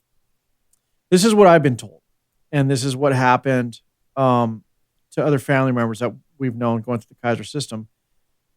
They believe in treating the pain rather than curing it. Well, yeah, it's about pain management rather than curing the actual issue. Yeah, because you got to have the product. You got to have them come back to buy more. Now, that being said, I'm not bagging on Kaiser. I'm not trying to sit here and say they're bad, because they're not. They've also helped many people who have had cancer and gone through cancer and helped heal them. So I'm not saying as a whole, but they do believe in management versus prevention, in management versus healing, like taking care of the issue. And I think most of the healthcare system, that has been their mantra for so long. Because if they really believed in curing, we already would have had the cure for cancer. And who's to say we don't have it? Remember that plane that went down and killed all of these doctors and scientists that were going to the conference, the cancer conference, because supposedly they were going to present how there might have been a cure for cancer. And all of a sudden, the plane crashes. Got shot down. Kills every single person. And they even got video of an object jumping out of the back of the fucking plane when this was happening. I.e. a person. Okay. I'm just saying, we have a lot of issues in healthcare, and you could say it's capitalism, or you could just say it's just pure greed. I mean, well, I mean, when you got your AOCs and your Talibis running around talking about communism doesn't work. I don't care what anyone says. It doesn't work, because the communists end up wanting to be billionaires. And nobody else it's gets bullshit. And nobody else gets in a real communist society. If you just break it down to its roots of what it's supposed to do, it's the same for everybody. Everyone gets taken care of. The state makes sure everybody has enough food, shelter, everything. You're not supposed to be able to worry because the state's looking out for your best interest. But in the end, these leaders pursue money. They pursue the ability to have luxury items and become billionaires, while the people they're supposed to take care of suddenly become impoverished and don't have enough food. And if they step out of line, they give them they have to go live on the streets because, hey, you said the wrong thing, or you didn't put Kim Jong-un. You didn't have the picture of Kim Jong-un prominently displayed in your living room with zero dust on the edges. That fucking glass on that picture better be polished. Communism is bad. Okay, that's just not work. Capitalism can rear its ugly head. And I mean, look, you and I aren't trained economists, but I mean, if we just use common sense here, yeah, I would say greed really got in the way of things. But when it comes to our food, I don't know if it could have just been greed. I mean, allowing all of these harmful additives and chemicals into our food that is really a slow death. It's a long poisoning in our lives. You're just micro-dosing poison, basically, over time. And that is what leads to all these issues of inflammation, arthritis, heart issues, respiratory issues, cognitive dysfunctionality. I mean, all of that is related to that. It's been proven. We know why it's proven because I already did a show and a deep dive on it.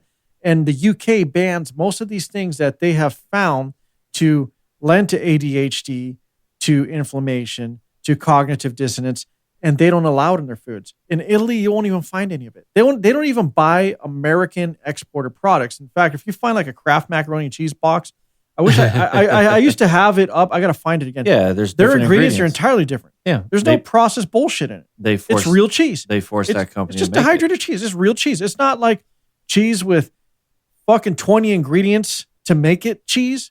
Like, why would you go out of your way to create something so artificial when it's just as simple and more efficient just to put fucking cheese in the goddamn box? It's a shelf life thing. That's all it is. No, because it's dehydrated. It's going to have almost an indefinite shelf life. It's the same thing as astronaut food, right? No, what I'm saying, what I mean is the ultimate goal is to the longer like breads and all that. The longer it sits on the shelf, the more money we can make. Yes. Yeah. No, you're right. Breads, for example, all the additives and everything they put into bread. Bread shouldn't last you more than 3 days. If you put a week at the most. When you put it in the fridge, it lasts longer than that. You know, Christina and I did an experiment with breads. We bought different breads that claimed to be non-GMO organic. We found some are just full of shit because we found one brand that was literally that. The shit molds in about 2-3 days. Easy. 3 days. Oh, yeah. And then we have another one we're like, this motherfucker's been here for a month. I don't see anything going on. What's going on with this? It's like, okay, you take a McDonald's burger. Yeah, you throw it in the corner and it ain't going nowhere. Yeah, not even the insects touch it. Not even the insects touch it. Dogs don't even touch it. No, they smell it and they just go on. They go, ooh. Like it's not going to happen. All right, listen. The world's going to be better with Trump. Calm down. We're not going to round up the gays. We're not going to round up the trans. We're not going to fucking go after women's rights because your rights haven't been taken away. Like some idiot literally said, I woke up today having less rights than my ancestors. Get the fuck out of here. Really? You're still in a prominent position in media. You're making 6 figures a year. You had the right to vote. You still have the right to vote, by the way. And you voted. Yes. Yeah. Yes. What are you talking about? You have a right to go to college and pursue higher education. You even have a right to pursue the career you have. Nothing changed. You know what? Nothing changed. You know what? It's just to kind of drive this home a little bit. Gavin Newsom, our friend, Comrade Gavin. He is right after the election. He had a special session of the legislative body to move money to give his attorney general more cash to fight Donald Trump in court. I saw that. I saw that video. Come on. He even said he's going to reach out to other Democratic states to make sure that they form a coalition to fight Trump. Which is, what is the 20? There's only 22 now. And you know what's dumb? There's only 22 states now with Democrats. What's so stupid about this? You see the Pritzker video? Is Trump has some good ideas and he wants to implement them. Let me guess. You're going to fight term limits in Congress. You're going to fight closing down the border. Oh, you're going to fight just for the sake of doing it. Just so Trump doesn't get credit. They're also going to fight the sanctuary city thing. This whole my team versus your team bullshit that's just an example of why people voted for Trump. They're tired of the bullshit. Pritzker in Illinois is like, you attack Illinois people, you will, meet my wrath. Oh, I saw that video. It's like, calm down. Do you know that he is supposedly in the front running to be the Democratic nominee for 2028? That rumor's starting to float around. Yeah, it's Newsom, Pritzker. Look, Pritzker's a bad choice, period. Oh, okay. Well, they're all going to be in the primary. The most slick of them all is going to be Gavin Newsom. They're all going to be in the primary, and they'll beat each other up. But it's Pritzker. Buttigieg's going to jump in there. Yeah. Newsom. AOC will be old enough. She'll jump in there. That's not going to last long. All right, so I don't know, dude. She got 69%. The Trump effect is in effect. I'm just saying. Everything's better. World leaders want to negotiate. They want to end wars. The Taliban's scared again and now wants to conform to just trying to be a good guy again. There's something about Trump that we don't know that the world leaders around the nation know. Yeah, they spent 4 years with it. Yeah, yeah, they know. They know that he's just crazy enough that he might just fucking do it. And that's the thing. He might just do it. Just think of how he greets them all. The videos, you watch it. Putin's a judo man, right? Yeah. Black belt. Yeah, he judo is man. actually. And Trump walks in there, grabs his arm, yanks him close, taps him on the little head type thing. You're like, okay, all right. Yeah. He's not supposed to touch the Saudi prince. He walks over. He did. Smacks him on the back as he walks by. He didn't give a fuck. I mean, you go to North Korea to have a dinner, and you know he doesn't speak English very well, but on camera you're like, God, you're a big guy, right? I called him a fat guy, and then he doesn't get what he wants. He leaves, and he goes, "Rocket Man, Rocket." I mean, they saw this for 4 years. I mean, got come on. rockets, but mine are bigger. And then he sits there, he hands a guy a note. Why is my house? Or the other one. You got a button, but I got a button too. But mine works. Yeah. Or when he killed This guy's too Soleimani, much. he goes, he died like a fucking dog. Jeez. Yeah, I mean they're just they don't know what to they know he's just crazy enough. I mean, like the meeting he had with the Taliban leader, right? Yeah. So this is your house. You know what would have been great is if he talked like Christopher Walken when he said, "So this is your house. It's a nice house." It's not my house. It's not my house. Nice house. Your house, not mine. It's a straw hut. It's a straw hut. I can't do the Walken. But could you imagine him talking like Christopher Walken while he's doing that? That would have been classic. That would have been amazing. Hey, you're talking to my guy all wrong. It's the wrong tone. Do it again, I'll stab you in the face with a soldering iron. It's a straw house. Yeah, when you deal Your with house. It's nice. It's not mine. It's nice. I know where you live. That's all I'm saying. I know where you live. And I Anyway, remember when he tested that the Moab, and he's it's a big bomb. Oh yeah. It's the mother of all bombs. He's all, see, I don't know what he's like. Look, we're laughing, and I'm laughing not because if he actually did it, like it would be catastrophic for. I mean, people will die, but he has no intention of doing it. He knows he has to stand up and he has to put his foot down. Okay. Bottom line, you got to be a strong leader. Yeah, but I mean, the fact that they know there's a small percentage, even though it's only 1-2%, they still know it's a possibility. Listen, and that's all that matters. When you got North Korea constantly launching rockets to see how close they can get to America, you got Russia literally with missiles pointed at us. You've got missiles off the coast of Florida. You got over there on Cuba pointed at America. Everyone's pointing missiles at the USA. Yeah. Can you imagine if Kamala Harris got into office? Oh, one of them would have been fired by what? I just like that quote he said. My button does work. Yeah, it's great. That's all he had to say. I got a button too. You got a button. Mine works though. Mine works. Well, let's get out of politics. Look, Trump's in office. Fucking deal with it. The world isn't going to end. We're not going after anybody. Democrats, listen, you're fine. You just got to think about what you truly believe in, because it's obviously not what America believes in. No. And listen. They got to be flustered. I need the entertainment. I do. Well, the problem I have is some Democrats, I mean, they have some good points. They have some good ideas. I don't want it to be so fucking divided. Like even in Congress, let's work together. Let's really look at what people are presenting, whether you're Democrat or Republican, and then really ask yourself, does this benefit Americans? Period. Yeah. Oh, and single subject bills. Let's do that. Yeah, that'd be great. All right, let's end on another stretch goose tradition of news stories. Okay. All right. This story is absolutely batshit, and I laughed my ass off the whole time.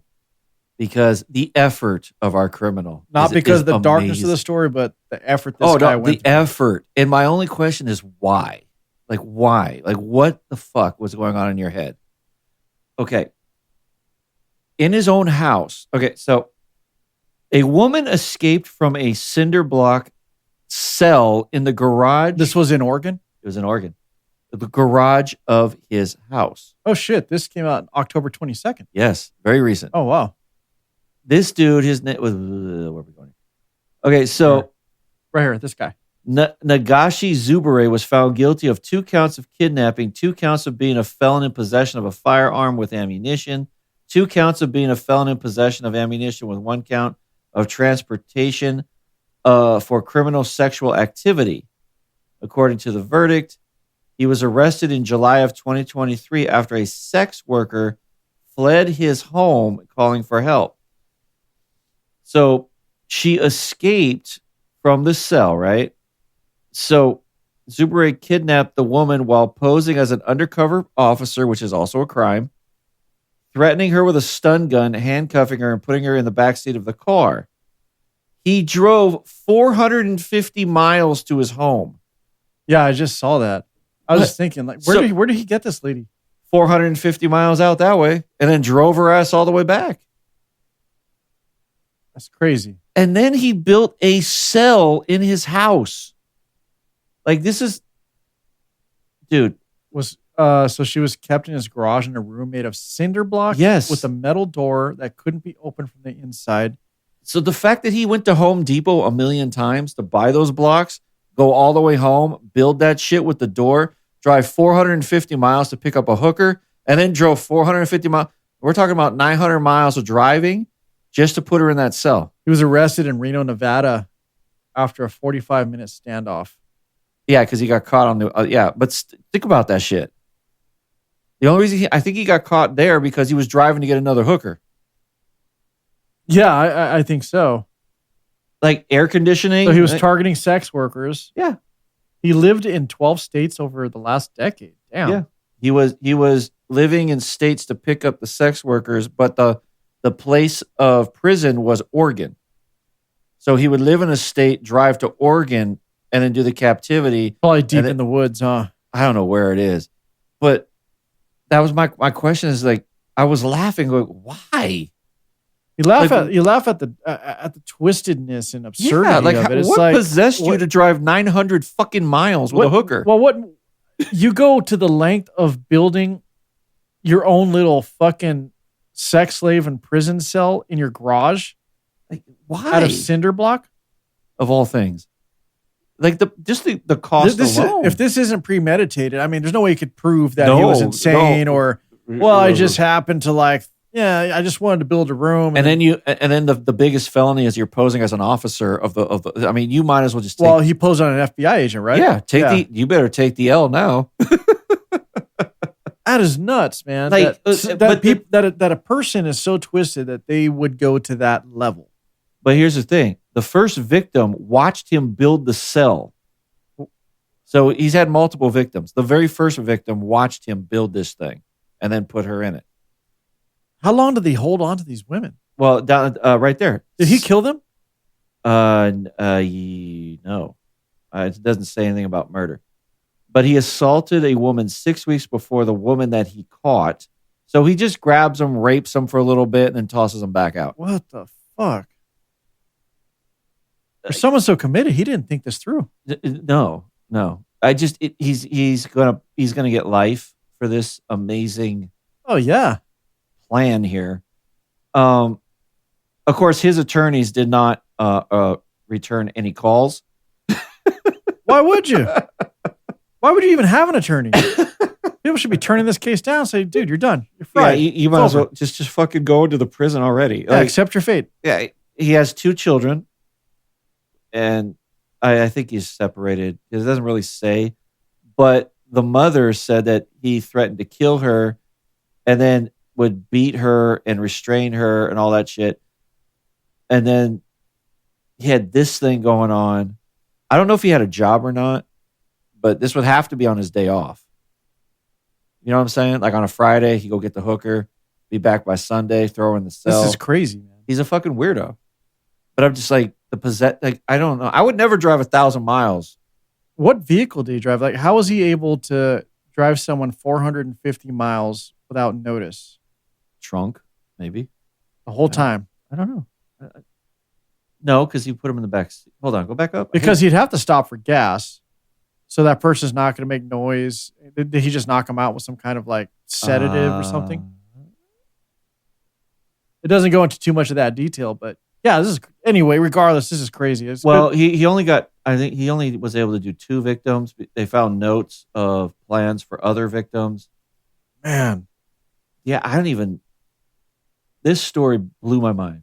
Just the effort. Just the mental instability of people. Like, and you're going to get caught. I mean, just the risk factor of 1,000 miles in between stop. I mean, well, yeah. Yeah, I don't really got anything else to add on this. I mean, damn, that's crazy. Well, yeah. Hey, after that curveball, let's look. Never fear, Trump's in office, and let's just move on and be a better America. Let's just look forward to another, not 4 years, possibly another 12 years. Well, if Vance wins, if this presidency goes very well, Vance is pretty much a shoo-in. Yeah, and that's 8 years. We can't throw in the other 4 because we don't know. What Not Vance, yet. Yeah. But I have a feeling Vance would do very well. I think Vance kills Gavin Newsom on a debate stage. Oh, absolutely. Well, so did DeSantis. Already made him look stupid. I know. Anyway, what if it is Vance DeSantis? What a ticket! Oh well, together, yeah, is it like a VP? Yeah, he'd have to get one. Or I would say Vance Gabbard, personally. Yeah. Just keep DeSantis in Florida. He's doing well. Anyway, so here's to a better America. Listen to World Ablaze, listen to Stretch Goose, and listen to Random Thoughts, Manuel George, and you'll get all the flavors of what we do. And of course, they're all a little bit different. Here's to a better America. Thank you. And USA. Yeah. USA. Yeah, USA. Yeah. All right. Have a day.